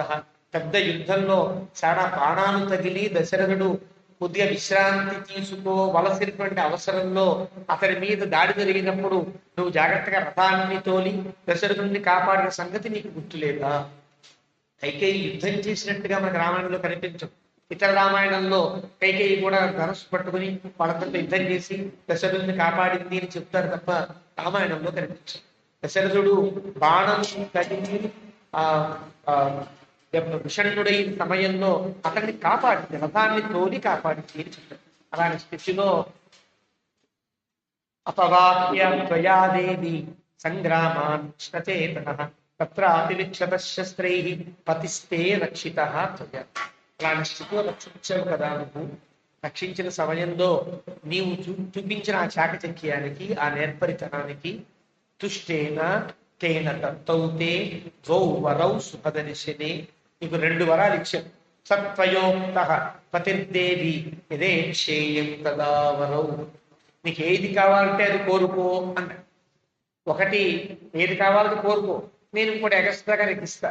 నీకు 2 వరాలు ఇవ్వదలుచుకున్నా అన్నట్టు దశరథుడు. ఒక వరాన్ని కోరుకోవాలి, 2 వరాలు వరుసగా కోరుకోకూడదు. కాబట్టి ఒక వరం నువ్వు కోరుకో, నీకు ఛాన్స్ ఇస్తున్నా, నేను అదనంగా ఇస్తా, ఇంకో వరాన్ని ఇస్తా అన్నట్టుగా నీకు 2 వరాలు ఇవ్వదచ్చాను అని చెప్పాడు. ఆ తర్వాత గృహీయామితి తత్తేన కథేత్యుక్తం మహాత్మన అనభిజ్ఞాత్యహం దేవి త్వయైవ కథితా పురా. ఇప్పుడు అక్కర్లేదండి, అవసరం అడుగుతాను అన్నావు కదా. ఈ జరిగిన సంఘటన ఎక్కడ జరిగింది? ఎక్కడో యుద్ధంలో జరిగింది. మరి నాకెలా తెలుసుకుంటున్నావా? నువ్వే నచ్చు. ఒకనాడు ఇలా జరిగింది మంథర, ఇలా అన్నాను, మా ఆయన తర్వాత ఇస్తాన్నారు, ఎప్పుడో కోరుకోవచ్చు సరదాగా అన్నావు కదా, అది నాకు గుర్తుంది సుమా. కథితా త్వయా, నువ్వు చెప్పినటువంటి విషయం నాకు గుర్తుంది. కథైషా తమతు స్నేహాతు, నీ మీద ఉండే అత్యంత ప్రేమ కొద్దీ దీన్ని జాగ్రత్తగా గుడ్డల్లో పెట్టుకుని బుద్ధిలో పెట్టు దాచుకున్నా ఎప్పటికైనా ఉపయోగిస్తుంది ఈ బాణం అని ఉద్దేశం. కాబట్టి మనస ధార్యతే మయా రామాభిషేక సంభారాన్ని నిగృహ్య వినివర్తయ. ఇప్పుడు వచ్చింది అవకాశం. కాబట్టి రాముని యొక్క అభిషేక సంభారము నుండి నివర్తించి నువ్వు ఆ ప్రవర్తించేటట్టుగా అవుగాక అని ఇక్కడ కైకేయి హృదయంలో 2 వరాలు కోరుకో. తౌ వరౌ యాచ భర్తారం భరతస్య అభిషేచనం ప్రవ్రాజనం తు రామస్య త్వం వర్షాణి చతుర్దశ. ఒకటి వరం కోరుకో, నా కుమారుడికే పట్టాభిషేకం చెయ్యాలి. రెండవది రాముడికి 14 ఏళ్ల వనవాసం విధించాలి అని కోరుకో. ఇందువల్ల తెలుసునా 14 ఏళ్ళు చతుర్దశకి వర్షాణి రామే ప్రవ్రాజితే వనం. రాముడికి 14 ఏళ్ల పాటు అయోధ్యా ప్రజలకి దూరమై వనంలో ఉండిపోతే గనక ప్రజాభావగత స్నేహ స్థిరపుత్రో భవిష్యతి. మర్చిపోతాడు, క్రమంగా మర్చిపోతాడు. ఇప్పట్లాగా కమ్యూనికేషన్ సేల్ లేవు కదా. రాముడు 14 ఏళ్ళప్పటికి రాముడు ఎవరో తెలియకుండా అయిపోతారు. రాముడు అంటే ఎలా ఉండేవాడు కూడా మర్చిపోతారు. కారణం నీ కుమారుడు కూడా రాముడంతటి గుణవంతుడు, సందేహం లేదు కదా. ఇతను పరిపాలిస్తూ ఉంటే రాముణ్ణి మరిచిపోయే స్థితి ఏర్పడుతుంది. కాబట్టి 14 ఏళ్ళు వనవాసాన్ని చెయ్యి. క్రోధానికి ఒక రకంగా కూడా వ్యాఖ్యాతలు చెప్తూ 14 ఏళ్ళు కనుక దూరంగా ఉంటే మళ్ళీ అతనికి వీళ్ళకి సంబంధాలు ఉండక్క. మధ్యలో ఏదైనా సంబంధం కలిగితే మధ్యలో మళ్ళీ వచ్చి వెళ్ళడం లాంటి జరిగితే మళ్ళీ ఉంటుంది తప్ప 14 ఏళ్ళు దూరమైన వాళ్ళు ప్రవరాశితులు అని అంటారు. వాళ్ళకి దూరంగానే వాళ్ళకి మళ్ళీ ఈ రాజ్యార్హత కోల్పోవచ్చు. ధర్మశాస్త్రం అతనికి రాజ్యం ఇవ్వక్కర్లేదు అని చెప్తుంది. కావాలంటే ఇచ్చుకో, నీ ఇష్టం, కానీ ఇవ్వక్కర్లా. ఇలాంటి ధర్మాలన్నీ వస్తాయి. కానీ ఒకవేళ కనుక మళ్ళీ రాముడికి ఇద్దామని ఎవరికన్నా ఆలోచన కలిగిన 14 ఏళ్ళు రాజ్యానికి దూరం ఉన్నాడు కాబట్టి రాముడికి ఇవ్వడానికి దీని లేదు అనే ధర్మశాస్త్రజ్ఞుల ఒక వర్గం కూడా బయలుదేరి 14 ఏళ్ళు దూరంగా ఉండేవాడికి రాజ్యం ఇవ్వక్కర్లేదని ధర్మశాస్త్రంలో ఉందని చెప్తారు. కానీ ఇన్ని రకాల 2 రకాల కూడా అంటే ప్రజల యొక్క భావాన్ని భావగత స్నేహాన్ని రాముడు కోల్పోతాడు. 14 ఏళ్ళు రావడంతో రాజ్యార్హత కూడా కోల్పోయేటువంటి అవకాశం ఉన్నది. కాబట్టి 14 ఏళ్ళు వనవాసం చేయాలి. క్రోధాగారం ప్రవేశం. ఇప్పుడు ఏం చేస్తావు తెలిసిన వెంటనే కోపగృహానికి, అప్పుడు ఏడవడానికో ఇల్లు, నవ్వడానికో ఇల్లు, పడుకోవడానికో ఇల్లు, ఇలాగే రకరకాల ఇల్లు ఉండేవి అనమాట. క్రోధాగారం ప్రవేశం. క్రోధాగారం అంటే అలక పాలు. అలక వచ్చిన వాళ్ళు ఒక గదిలో పెడతారు. కైకేయి ఎక్కడ ఉందంటే ఆ గదిలో ఉందంటే అమ్మాయి కొమ్మ ఉంచింది అని అర్థం. కదా ఆ క్రోధాగారంలోకి పెట్టు అని చెప్పి క్రుద్ధేవ అశ్వపతే శృతే క్రుద్ధా ఇవ అశ్వపతే శృతే. అశ్వపతి యొక్క కుమార్తెవి నీవు కదా అని చెప్పడంలో తాత్పర్యం. పాప ఇలాంటి స్థితిని అశ్వపతి చాలాసార్లు పొందాడు. కైకేయి యొక్క తల్లి కూడా సేమ్ ఇదే పద్ధతి, చాలా ఏడిపించింది వాళ్ళ ఆయన. కాబట్టి అశ్వపతే శృతే, మీ నాన్నకి ఇది అలవాటే కదా, అలాగే మీ ఆయనకి అలవాటు అవుతుంది అని చెప్పడం కోసం అశ్వపతే శృతే అని ప్రయోగించింది. అందరి మాటల్లో ఉండే గొప్పతనం, వాల్మీకి చెప్పే ప్రయోగంలో కూడా గొప్పతనం. అశ్వపతే ప్రదాకా అశ్వపతి యొక్క ప్రస్తావన లేదు, కానీ అశ్వపతే శృతే. మీ అమ్మ కూడా ఇలాగే చేస్తే మీ నాన్న కాళ్ళ వెళ్ళబడి బదులాడుకుంటూ ఉండేవాడు కదా, అలాంటి ఆయన కూతురా నువ్వు కూడా ఈ పని చెయ్యి అని. శేష్వ శేష్వానంతర్హితాయాంతం త్వం భూమౌ మలినవాసిని. అనంతర్హితాయాం అంటే అంత గదిలోకి వెళ్ళిన తర్వాత ఎక్కడ పడుకోవాలో అక్కడ దాన్ని అంతః అంటారు. రహస్యమైన అంతః అనే పదములకు బయట, లోపల, రహస్యము, హృదయము ఇది అంటారు కదా. అంతర్జాతీయం అంటే మొత్తం ప్రపంచం, అంతరాష్ట్రీయం మళ్ళీ అంతర్గృహం అంటే లోపలి. అంటే లోపల బయట ఒకే అర్థాన్ని ఇచ్చే పదం అంతః. ఇక్కడ అనంతర్ని వేసి లోపలికి పెడతావు కదా, వెళ్ళి మళ్ళీ ఎక్కడో మూల పెడిపోతావేమో, మధ్యలో పడుకో, కింద పడుకో. మళ్ళీ పక్క మీద కూడా పడుకోవడం కాదు, కింద పడుకుంటే ఇంకా కోపం అనేది. ఎక్కడో మా మనసు మీద ఉంటే కొంచెం కష్టంగా ఏదో మనసుకి ఏదో ఇబ్బంది కలిగి అనారోగ్యంగా ఉంది పడుకుందేమో అనుకుంటాడు. కాదు, కింద మధ్యలో పడుకుంటే గనక ఇంటి మధ్యలో పడుకోకూడదు అనే కారణం కూడా అది. ఎప్పుడు కూడా ఇంటి మధ్యలో పడుకోకూడదు, సరిగ్గా హాల్లో మధ్యలో పడుకోవడం కూడా నిషేధం అని అంటారే, ఆ రకంగా నువ్వు మధ్యలో పడుకో. త్వం భూమౌ మలినవాసిని. ఇలాగే ఈ బట్టలతోనే ఉంటుంది. పొద్దున్న లేచావు కదా, మళ్ళీ స్నానం చేసినా మళ్ళీ ఇవే బట్టలు. నీ బట్టలన్నీ మాసిపోయినట్టుగా ఉండాలి, కింద భూమి మీద పడుకోవాలి. మాస్మైనం ప్రత్యుదీక్షేథాః మాచైనమభిభాషథాః. ఎదురు చూస్తున్నట్టుగా ఉండవు. ఆయన ఏదన్నా మాట్లాడితే మళ్ళీ తిరిగి మాట్లాడు అంటే రెండు అర్థాలు. ఎదురు చూస్తున్నట్టుగా ఉంటే నేను ఎప్పుడు వస్తానా ఎదురు చూస్తానంటే చిన్న ప్రేమ ఉన్నది, ఎలాగైనా అనునయించుకోవచ్చు అని తెలుసు. నువ్వు ఎదురు చూసినట్టుగా ఉండడానికి వీల్లేదు. నువ్వు కోపంగా పడుకున్నట్టే ఉండాలి. అతను ఏం మాట్లాడినా నువ్వు మాట్లాడడానికి వీల్లేదు. రుదంతి చాపి కాంతం దృష్ట్వా జగత్యాం శోకలాలస. జ్ఞానం చాలా తెలివిన వాడు, ఏడుస్తాడు. నీ దగ్గర ఏడవడం అలవాటు ఏదో ఉన్నట్టు పాపం, ఏడుస్తాడు. ఏడ్చినా నువ్వు కరగద్దు అది. అంటే అతను ఏడ్చినా నువ్వు కరగవద్దు, అతనితో ప్రత్యుత్తరం మాట్లాడద్దు, అతని కోసం ఎదురు చూసినట్లుగా ఉండద్దు అని. అంటే ఎలా చెయ్యాలో నేర్పుతుంది, ఎలాగా దీన్ని సాధించాలో కూడా ఉపాయం కూడా తానే చెప్తాం. దయితాత్వం సదా భక్తు. నీ ఎందుకు చాలా ప్రేమ. ఇంతకుముందు ఏం చెప్పి దుర్మార్గుడు నీ మీద ప్రేమ నటిస్తూ ఇదంతా చేస్తున్నాడు అని చెప్పింది కదా. ఆ పని పూర్తయింది, అనుకున్న పని పూర్తయింది. ఇప్పుడు దశరథుని మీద మళ్ళీ అలా నిజమే అతని ప్రేమ మాటకు లొంగిపోతానేమో అని స్థితి ఏర్పడుతుందేమో అని నీ మీద చాలా ప్రేమ ఉంటుంది ఉన్నవాడే భర్తు అత్రమే నా అస్తి సంశయ. ఇందాక నా భర్తని తిట్టావు కదా అని కోపం మనసులో ఉంచుకుంటుందేమో అని నీ భర్త నీ మీద మంచి ప్రేమ కలిగిన వాడే, సంశయం నాకేం లేదు సుమా. కానీ త్వత్కృతే స మహారాజ విషేదతి హుతాశనం. నీ కోసం ఆ నిప్పుల్లో దూకడానికి కూడా సిద్ధపడతాడు. అంటే అర్థం ఏంటి? నీ కోసం నిప్పుల్లో దూకేటట్టుగా చెయ్యి అని సందేశం. అట్లా చెయ్యి అంతే తప్ప ప్రేమకు కరిగిపోవద్దు. నువ్వు ఏం చెబితే చేస్తాడు సుమా, నిప్పుల్లో దూకేయను దూకేస్తాడు. అంటే ఇప్పుడు ఇవి చెప్పింది ఆవిడ దూకుతాడా దూకడానికి దూకు చూద్దాం అనేటువంటి స్థితి. అలాగా మనస్సుని బుద్ధిని కలుషితం చేయడం అన్నమాట. త్వత్కృతే స్నత్వాం క్రోధయితుం శక్తః న క్రుద్ధాం ప్రత్యుదీక్షితుం తవ ప్రియార్థం రాజాహి ప్రాణానపి పరిత్యజేతు.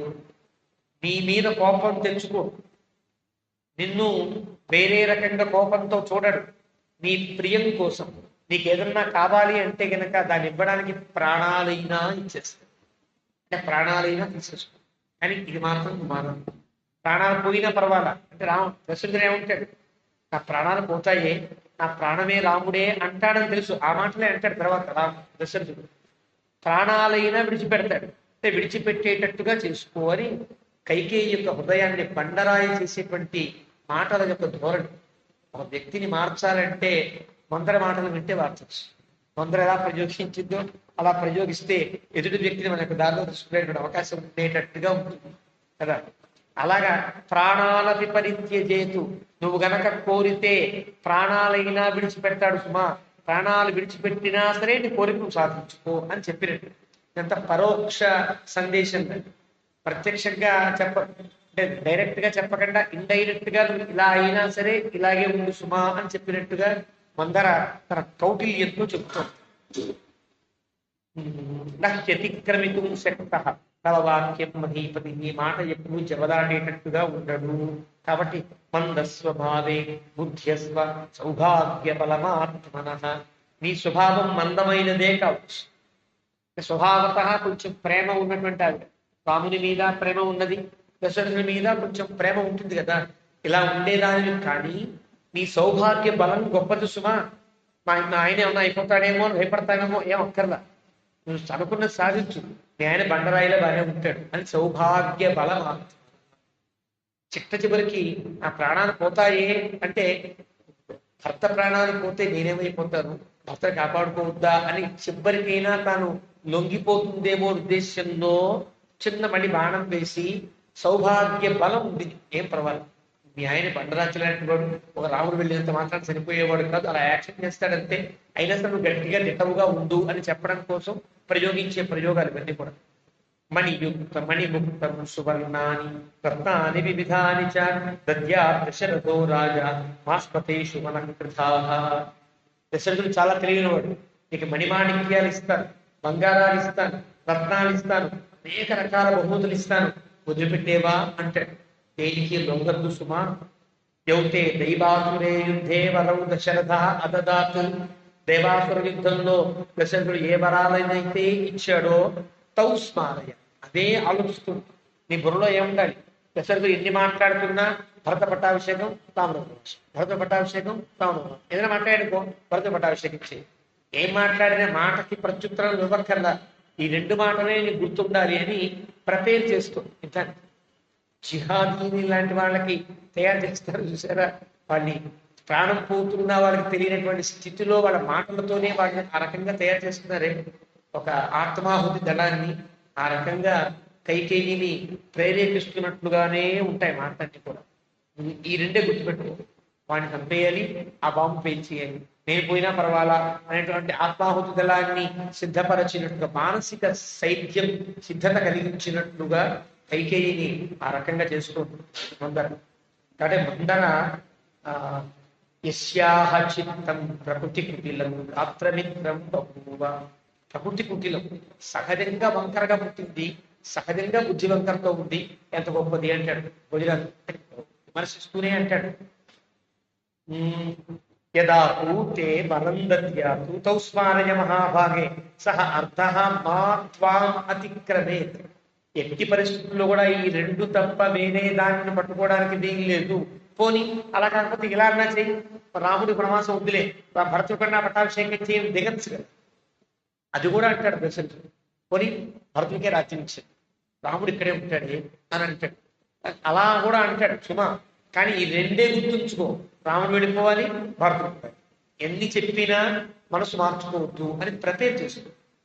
చివరి సమయంలో నీకు నీ కొడుక్కి పట్టాభిషేకమే కదా కావాలి, భరతుడికి చేసేస్తా, రాముడు నాతో ఉంటాడే, అది నేను రాముడు కలిసి ఊరి చివర వచ్చినప్పుడు గట్టి ఉంటాది అని అంటాడు దశరథుడు. అలా కూడా ఒప్పుకోవద్దు అని చెప్పడం, రాముడికి ఉండడానికి నీకు సహా అర్థ మాత్వాం అతిక్రమేత్. ఏదైతే నేను రెండు వరాలు చెప్పానో ఆ రెండు వరాల కంటే మించి ఒక మాట ఆలోచించంటే వేరే పోనీ అలా అయినా చేద్దాం, మినహాయింపు ఇవ్వడానికి వీలు లేదు సుమా అని ఆవిడకి చెప్తాడు. యదాతు తే వరం దద్యాతు స్వయముత్థాప్య రాఘవః వ్యవస్థాప్య మహారాజం త్వమిమం మృడుయావరం.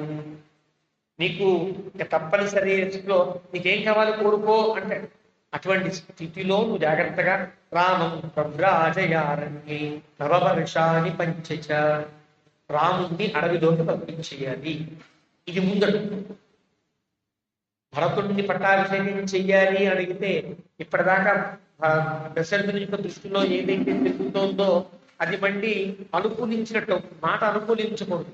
ఇది వినంగానే దశరథ గుండెలు పగిలిపోయి తర్వాత నువ్వేం చెప్పావు అనేటువంటి స్థితి, అప్పుడు నువ్వేం చెప్పినా ఎక్కేసుకో కదా. ఒక వ్యక్తిని మనం లోపరుచుకోవాలంటే ఆ వ్యక్తికి చాలా ఇష్టమైన మాట ముందు చెప్పి తర్వాత ఎన్ని చెప్పినా మన మాటకి ఓకే ఓకే ఓకే అంటుంటాడు కదా, ఆనందపడి. అదే కష్టం కలిగిన వాడు హృదయం పగిలిపోయిన తర్వాత భరతుడు రాముడే కనుక అడవికి వెళ్ళిపోతే భరతుడికి అయితే ఏం, శత్రుఘ్నుడికి అయితే ఏం, ఇంకోడికైతే ఏం, ఈ స్థితి ఏర్పడుతుంది కదా. కానీ భరతుడు అనే మాట ముందు చెప్పద్దు సుమా, ముందు రాముడికి పట్టాలి, రాముడికి పట్టాలి, ఇలా చెప్పండి. అంటే ఈమె చెప్పినటువంటి ఈ తయారు ఒక దాని ఏమంటారు, ఆ రకంగా మాట్లాడే స్థితిని కలిగిస్తోంది. రామం ప్రవ్రాజయాగమ్యే నవవర్షాన్ని పంచిత. ఒకసారి 14 ఏళ్ళు చెప్పు, గుడి వెయ్యి 9, 5 వచ్చు, 9 కదా 5 కదా అనిపిస్తుంది. తమాషా కదా. ఏముందండి 1-2 రోజుల్లో వచ్చేస్తాను అంటే 1-2 రోజులు 13 రోజులు కావచ్చు, ఏదైనా కావచ్చు, కానీ 12 రోజులు కావచ్చు. నవ పంచ చ 9, 5, 7 ఉంటుంది. 9 ఏళ్ళే కదా అనుకుంటాడు. ఒకసారి 14 ఏళ్ళకి చెప్పుకోడు అని చెప్తాడు. నవ వర్షాన్ని భరత క్రియతాం రాజా పృథివ్యాః పార్థివర్షభ. భరతుని రాజు చేయాలి. 14 వర్షాణి రామే ప్రవ్రాజితే వనం. అలా ఎందుకు చెప్పాలి తెలుసిన, 14 ఏళ్ళు కనుక రాముడు అడవిలో వెళ్ళిపోతే ఇందాక ఏం ప్రయోజనం చెప్పాను, రాముణ్ణి మర్చిపోతారని. ఇప్పుడు రాముడిని మర్చిపోవడం కాదు, భరతుడిని బాగా గుర్తుంచుకున్నాడు. దురూఢశ్చ కృతమూలశ్చ శేషం స్థాస్యతి తే సుతః. రాముడిని మర్చిపోవడం పక్కన పెట్టి నీ భరతుడి 14 ఏళ్లలో బాగా రాజ్యం చేస్తాడు, మంచివాడు కదా, చక్కగా రాజ్యం చేస్తాడు. ఇప్పుడు ఈ రాజ్యం బాగుంటే ఇంకో రాజు నాకు దేనికి అనుకునేటట్టుగా ప్రజలు రాముడిని మర్చిపోతారు. రాముడిని మర్చిపోవడం నెగిటివ్ నుంచి చెప్పాడు, భరతుడినే గుర్తుంచుకుంటారనడం పాజిటివ్గా చెప్పాడు, అనుకూలంగా చెప్పాడు కదా. కాబట్టి భరతుడు రాజు అయితే గనక రూఢశ్చ అందరిలో రూఢి అవుతాడు, కృతమూలశ్చ తన పునాది గట్టి పడుతుంది. ఇంకా భరతుడిని ఎవ్వరూ పీకేద్దాం రాముడిని పెడదాం అనేటువంటి మాటే రాదు. ఇప్పుడైతే కనుక రాముడినే పెడదాం అంటారు. భరతుడు బాగా పరిపాలించిన తర్వాత ఎవరైతే వాళ్ళిద్దరు అన్నదమ్ములు సఖ్యంగా ఉన్నారు కదా, భరతుడే రాజ్యం కావచ్చు అని అయోధ్య ప్రజలు రూఢమూలు కృతమూలు అయ్యేటట్టుగా భరతుడిని భావించి సంభావించేటువంటి స్థితి ఏర్పడుతుంది. అందువల్ల రాము ప్రవ్రాజనంచీవ దేవి యాచస్వతం వరం. అందుకని రాముని యొక్క ప్రవ్రాజనాన్ని తప్పనిసరిగా కోరుకో. రాముడి అడవికి వెళ్ళడం నాకెందుకు ప్రధానం కాదు కదా అనుకుంటావేమో కైకేయిని మళ్ళీ ఒకసారి పొడుస్తుంది, ఎత్తి పొడుస్తుంది. రాముడికి అడవికి వెళ్ళడం నాకు ప్రధానం కాదు, భరతుడికి రాజ్యం రావడం కదా అని అంటావేమో. ఎందువల్ల తెలుసు, నీ భరతుడు మళ్ళీ శాశ్వతంగా రాజు కావాలంటే కూడా రాముడు అడవికి వెళ్ళాలి సుమా. సుందర మాటల్లో ఉండే గొప్పతనం అది. ఇలా కనుక చేస్తే ఏమవుతుందో తెలుసునా, ఏవం సిద్ధ్యంతి పుత్రస్య సర్వార్థాస్తవ భామిని. ఇలా కనుక చేస్తేనే నీ కుమారుడికి అన్ని ప్రయోజనాలు సిద్ధిస్తాయి, లేక కొన్ని ప్రయోజనాలే సిద్ధిస్తాయి. ఏం లాభం? అన్ని ప్రయోజనాలు సిద్ధించాలంటే రాముడు అడవికి వెళ్ళి తీరవలసిందే. అప్పుడు ఏమవుతుందో తెలుసునా, ఏవం ప్రవ్రాజితశ్చైవ రామ అరామ భవిష్యతి. ఇలా కనుక రాముడు అడవికి వెళ్ళిపోతే ఇప్పటిదాకా రాముడు రాముడు అనుకుంటున్నా కదా, రాముడు అరాముడు అయిపోతాడు. అంటే రాముడు మనల్ని ఆనందపరుస్తాడనే భావమే అందరికీ కూర్చుంది. రాముడు ఎంతో భరతుడే బాగున్నాడు అనిపించేటట్టుగా ఒక స్థితి ఏర్పడుతుంది. భరతశ్చ హతామిత్ర. భరతుడికి శత్రుత్వాలని తొలగిపోతాయి. కేవలం శత్రువు రాముడు ఒకడే శత్రువు, రాముడు తొలగిపోతాడు. తవ రాజా భవిష్యతి, ఇంకా మహారాజు అయితే.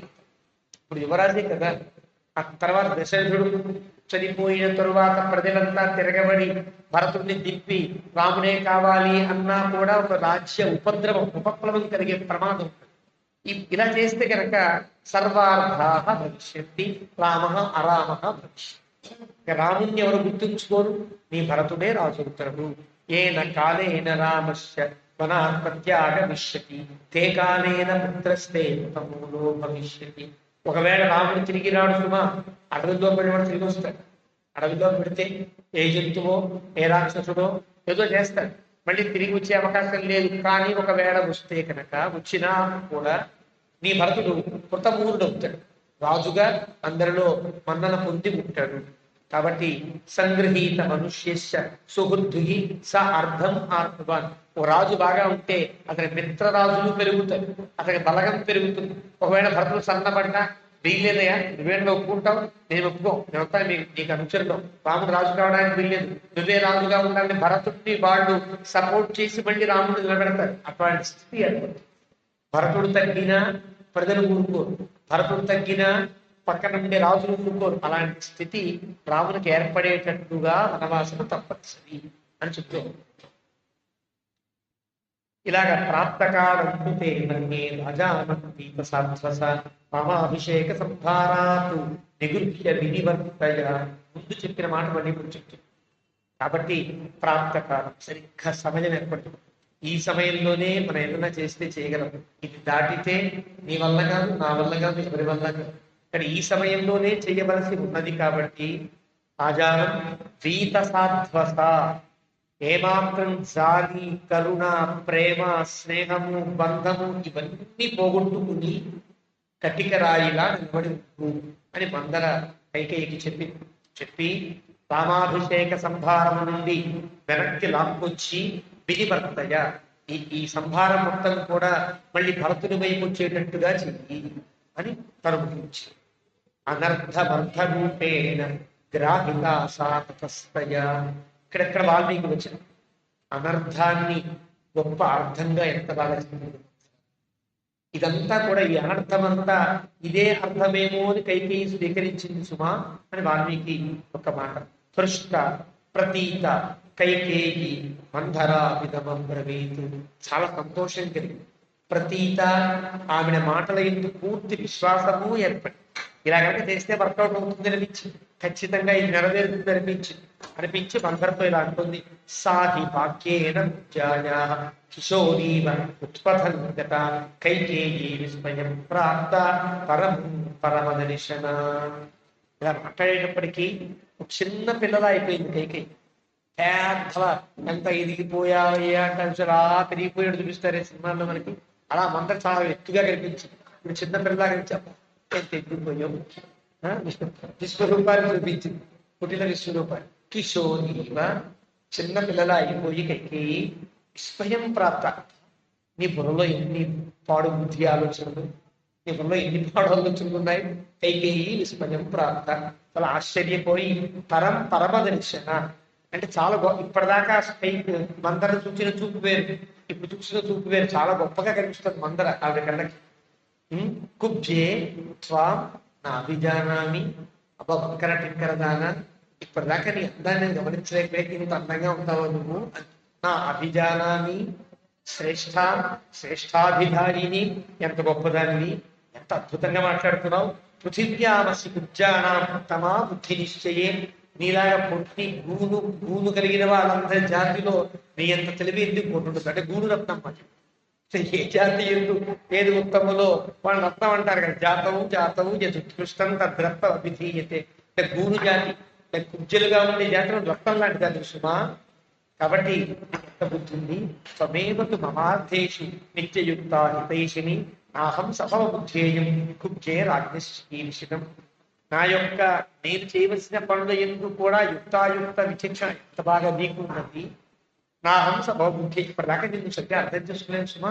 ఇప్పటిదాకా మామూలుగా ఏదో దాసిగా పడుతున్నా ఉన్నాను తప్ప నా కోసం ఇంత గొప్పటి ఉపన్యాసం చెప్పగలుగుతావా, ఇన్ని పాడు బుద్ధులు నీలో ఉన్నాయా అని ఇప్పుడే తెలిసింది సుమా. ఇప్పుడే ఆనందపడుతున్నాను అని. సంతి దుస్సంస్థితా కుబ్జా వక్రా పరమగాదున త్వం పద్మవిభవాదేన సన్నతా ప్రియ దర్శన. నీలో చాలా వంకరలు ఉన్నాయి. కాళ్ళు వంకర, నడుము వంకర, బుద్ధి వంకర, పొట్ట వంకర, ముక్కు వంకర, కన్ను వంకర, కాలు అన్ని వంకర. కానీ ఈ వంకరను ఎలా కనిపిస్తుంది? పద్మంలో ఒక గాలి కనుక వీస్తూ ఉంటే, పద్మం ఊగుతూ ఉంటే ఎంత వంకరగా ఉన్నా పద్మం ఎంత అందంగా కనిపిస్తుందో అంత అందంగా కనిపిస్తుంది.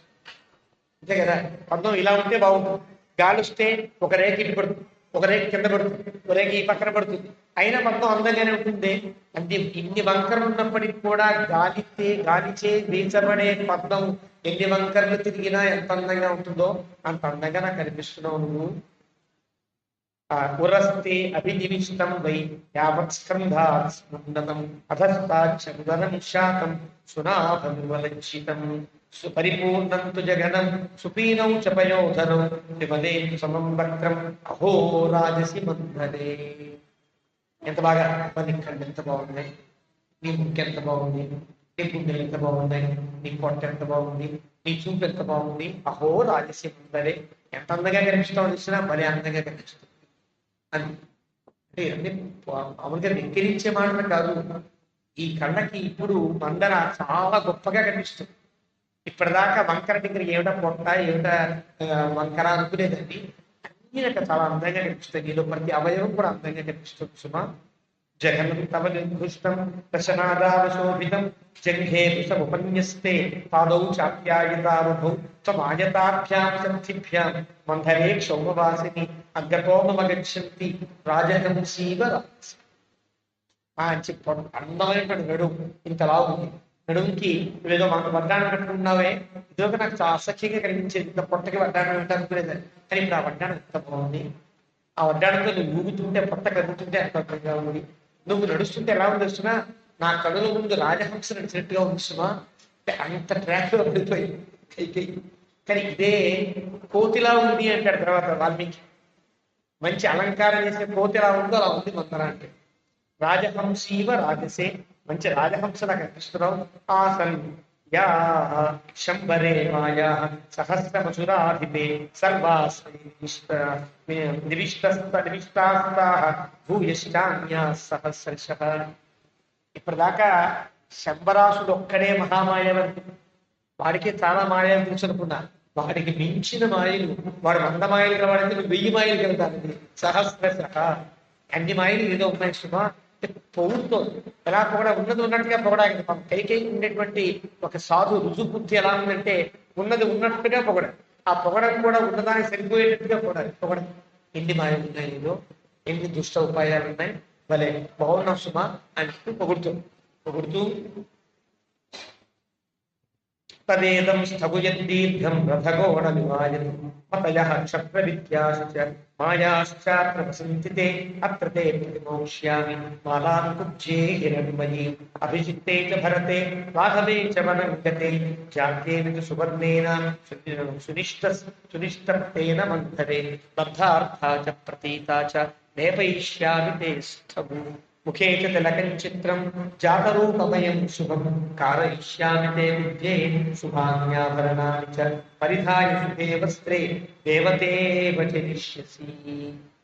ఇదే కనుక జరిగితే, భరతునికే పట్టాభిషేకం అయితే, రాముడే అడవుల పాలైతే, అబ్బా చూసుకో, ప్రతి అవయవానికి కూడా కొత్త కొత్త ఆభరణాలు చేస్తా, కొత్త కొత్త బట్టలు కట్టిస్తా, చాలా అందంగా తయారు చేస్తాను సుమా, నువ్వు రాజదాసి లాగా ఉండేటట్టుగా నిన్ను తయారు చేస్తా అంటూ చాలా చెప్పింది. అవన్నీ విశేషంగా చెప్పుకోకర్లా.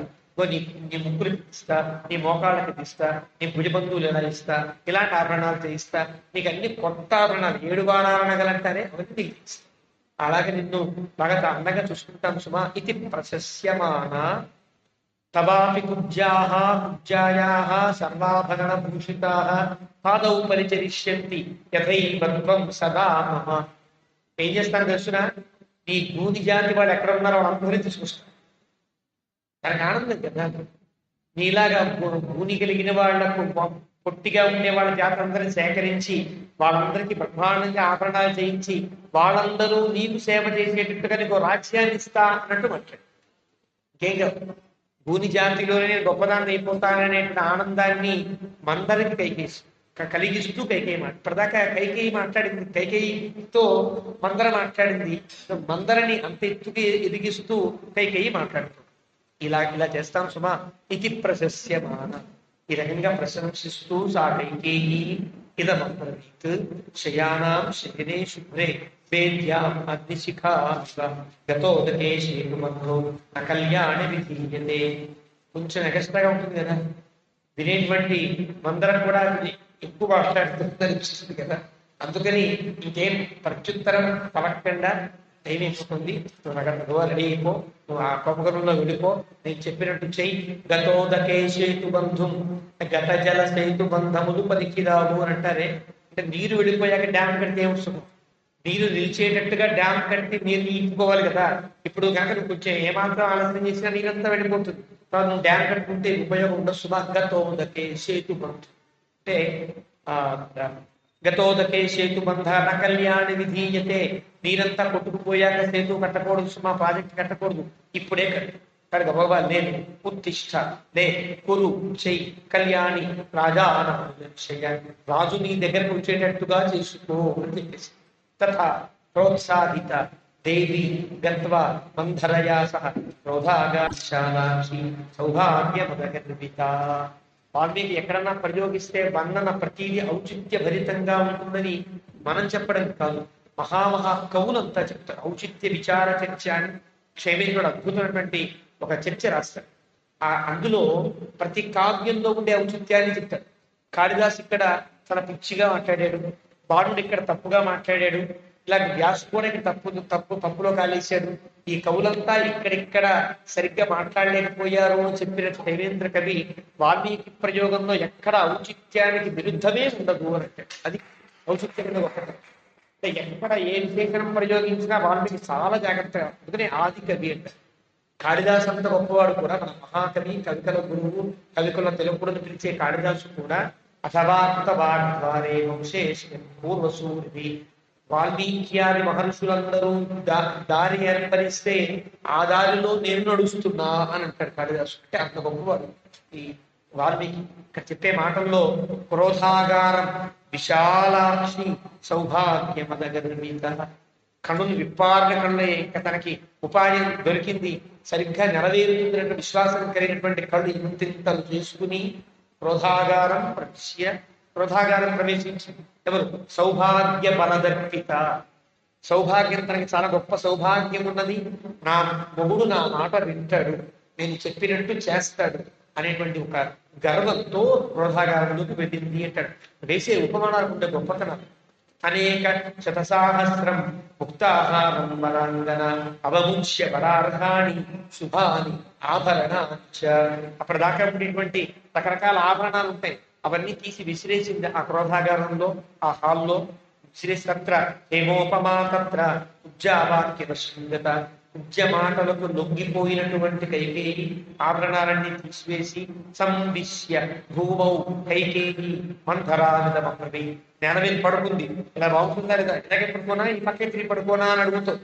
అంటే ఎలా పడుకోవాలో కూడా మందరు చెప్పాలి. అంత ఆవిడకి లొంగిపోయినట్టుగా కైకేయి అయిపోయింది అనమాట.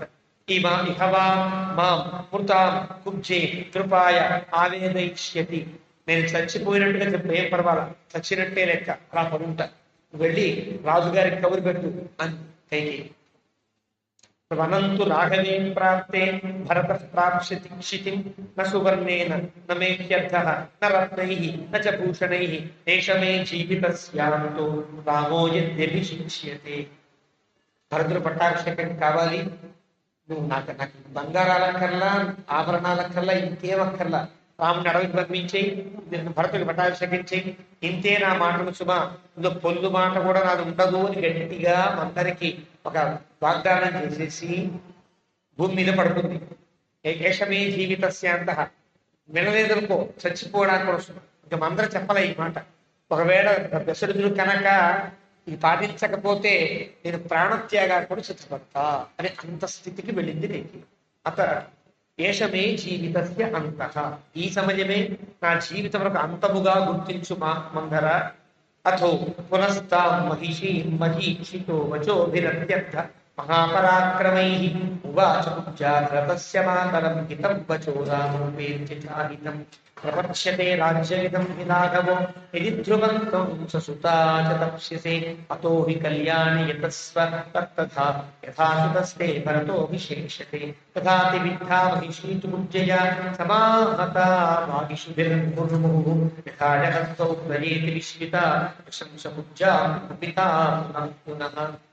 మళ్ళీ అదే మాట మళ్ళీ మర్చిపోతుందేమో తెలియదు కదా, చాలా ఆనందంలో వెళ్ళిపోతుంది, ఎక్కడో ట్రాక్ లో వెళ్ళిపోతుంది, మళ్ళీ దింపాలి, మళ్ళీ ఈ స్థితిలో ఉంచాలి. అందరం మళ్ళీ అదే మాట మాట్లాడు, జాగ్రత్త, గుర్తున్నాయి కదా 2 వరాలు, భరతుడికి పట్టాభిషేకం, రాముడి వనవాసం, గుర్తుంచుకోసుమా, మర్చిపోతావు, జాగ్రత్త అని చెబుతూ ఉంటే, మళ్ళీ మళ్ళీ చెబుతూ ఉంటే ఆ మాటలకి పొంగిపోయి మళ్ళీ ప్రశంసిస్తుంది కైకేయి.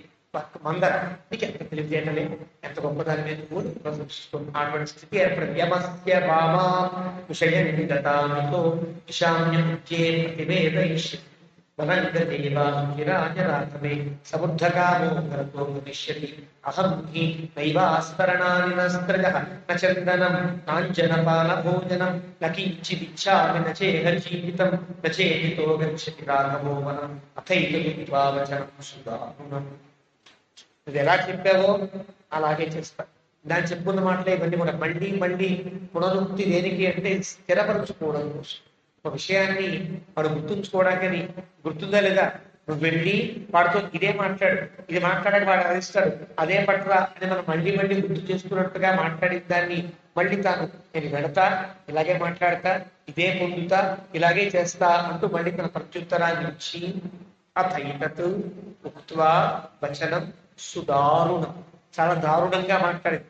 రాముడికి అడవి పాలు చెయ్యనిదే నేను బతకనింకా అనే స్థితికి వచ్చి, రాముడు దూరమైతే ఎట్లా అనే స్థితి నుంచి రాముడిని దూరం చేయడమే నా లక్ష్యం అనేటువంటి స్థితి దాకా కైకేయిని పతనావస్థకు లాగొచ్చింది మందర.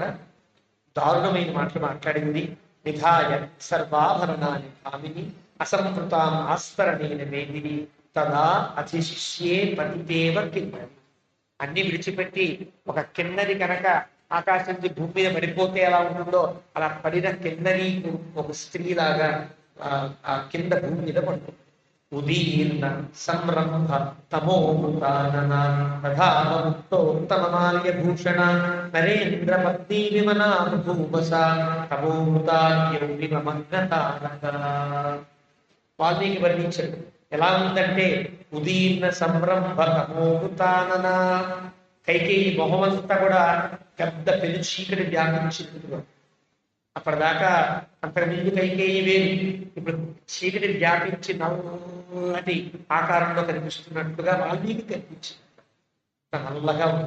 తథాప ముక్తోత్తమ మాల్యభూషణ, ఎలా ఉంది, ఆభరణాలన్నీ విడిచిపెట్టినా కూడా నల్లటి ఆకారంతో భయంకరంగానే కనిపిస్తుంది. నరేంద్రపత్ని విమనామభూపస, మనస్సు పోయి అంటే మనస్సు లేని దానిలా కనిపిస్తుంది. విమనాహ విగత మనాహ విషపూరిత మనస్సు, విషము నిండిన మనస్సు.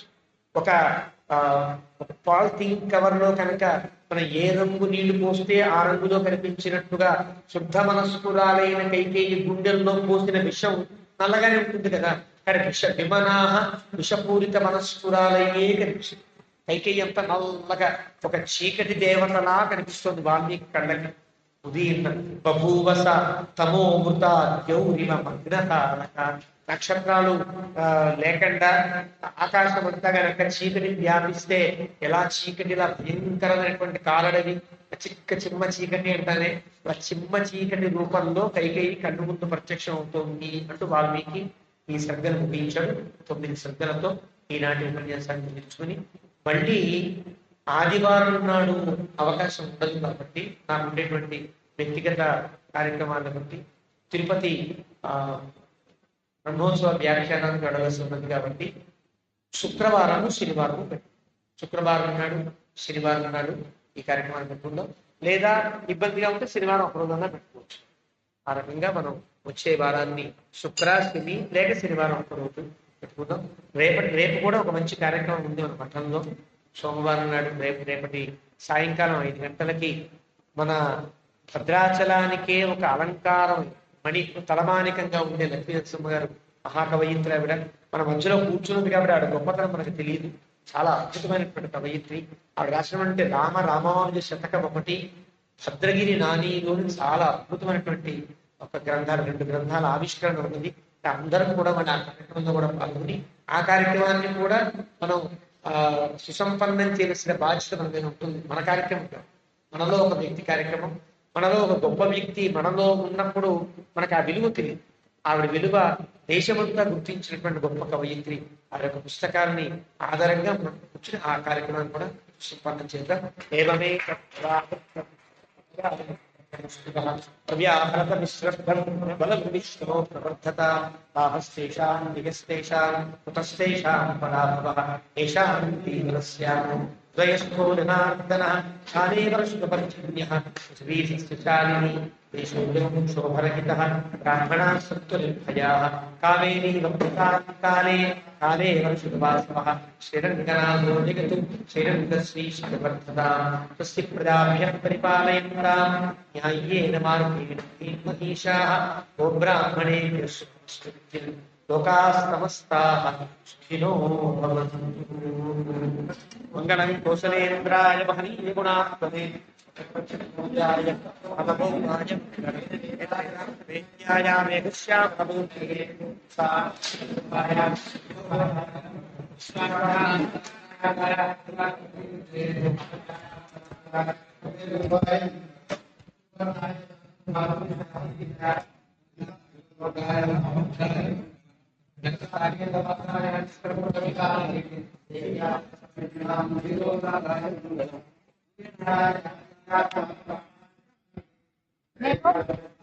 मैंने अभी चौथा लोग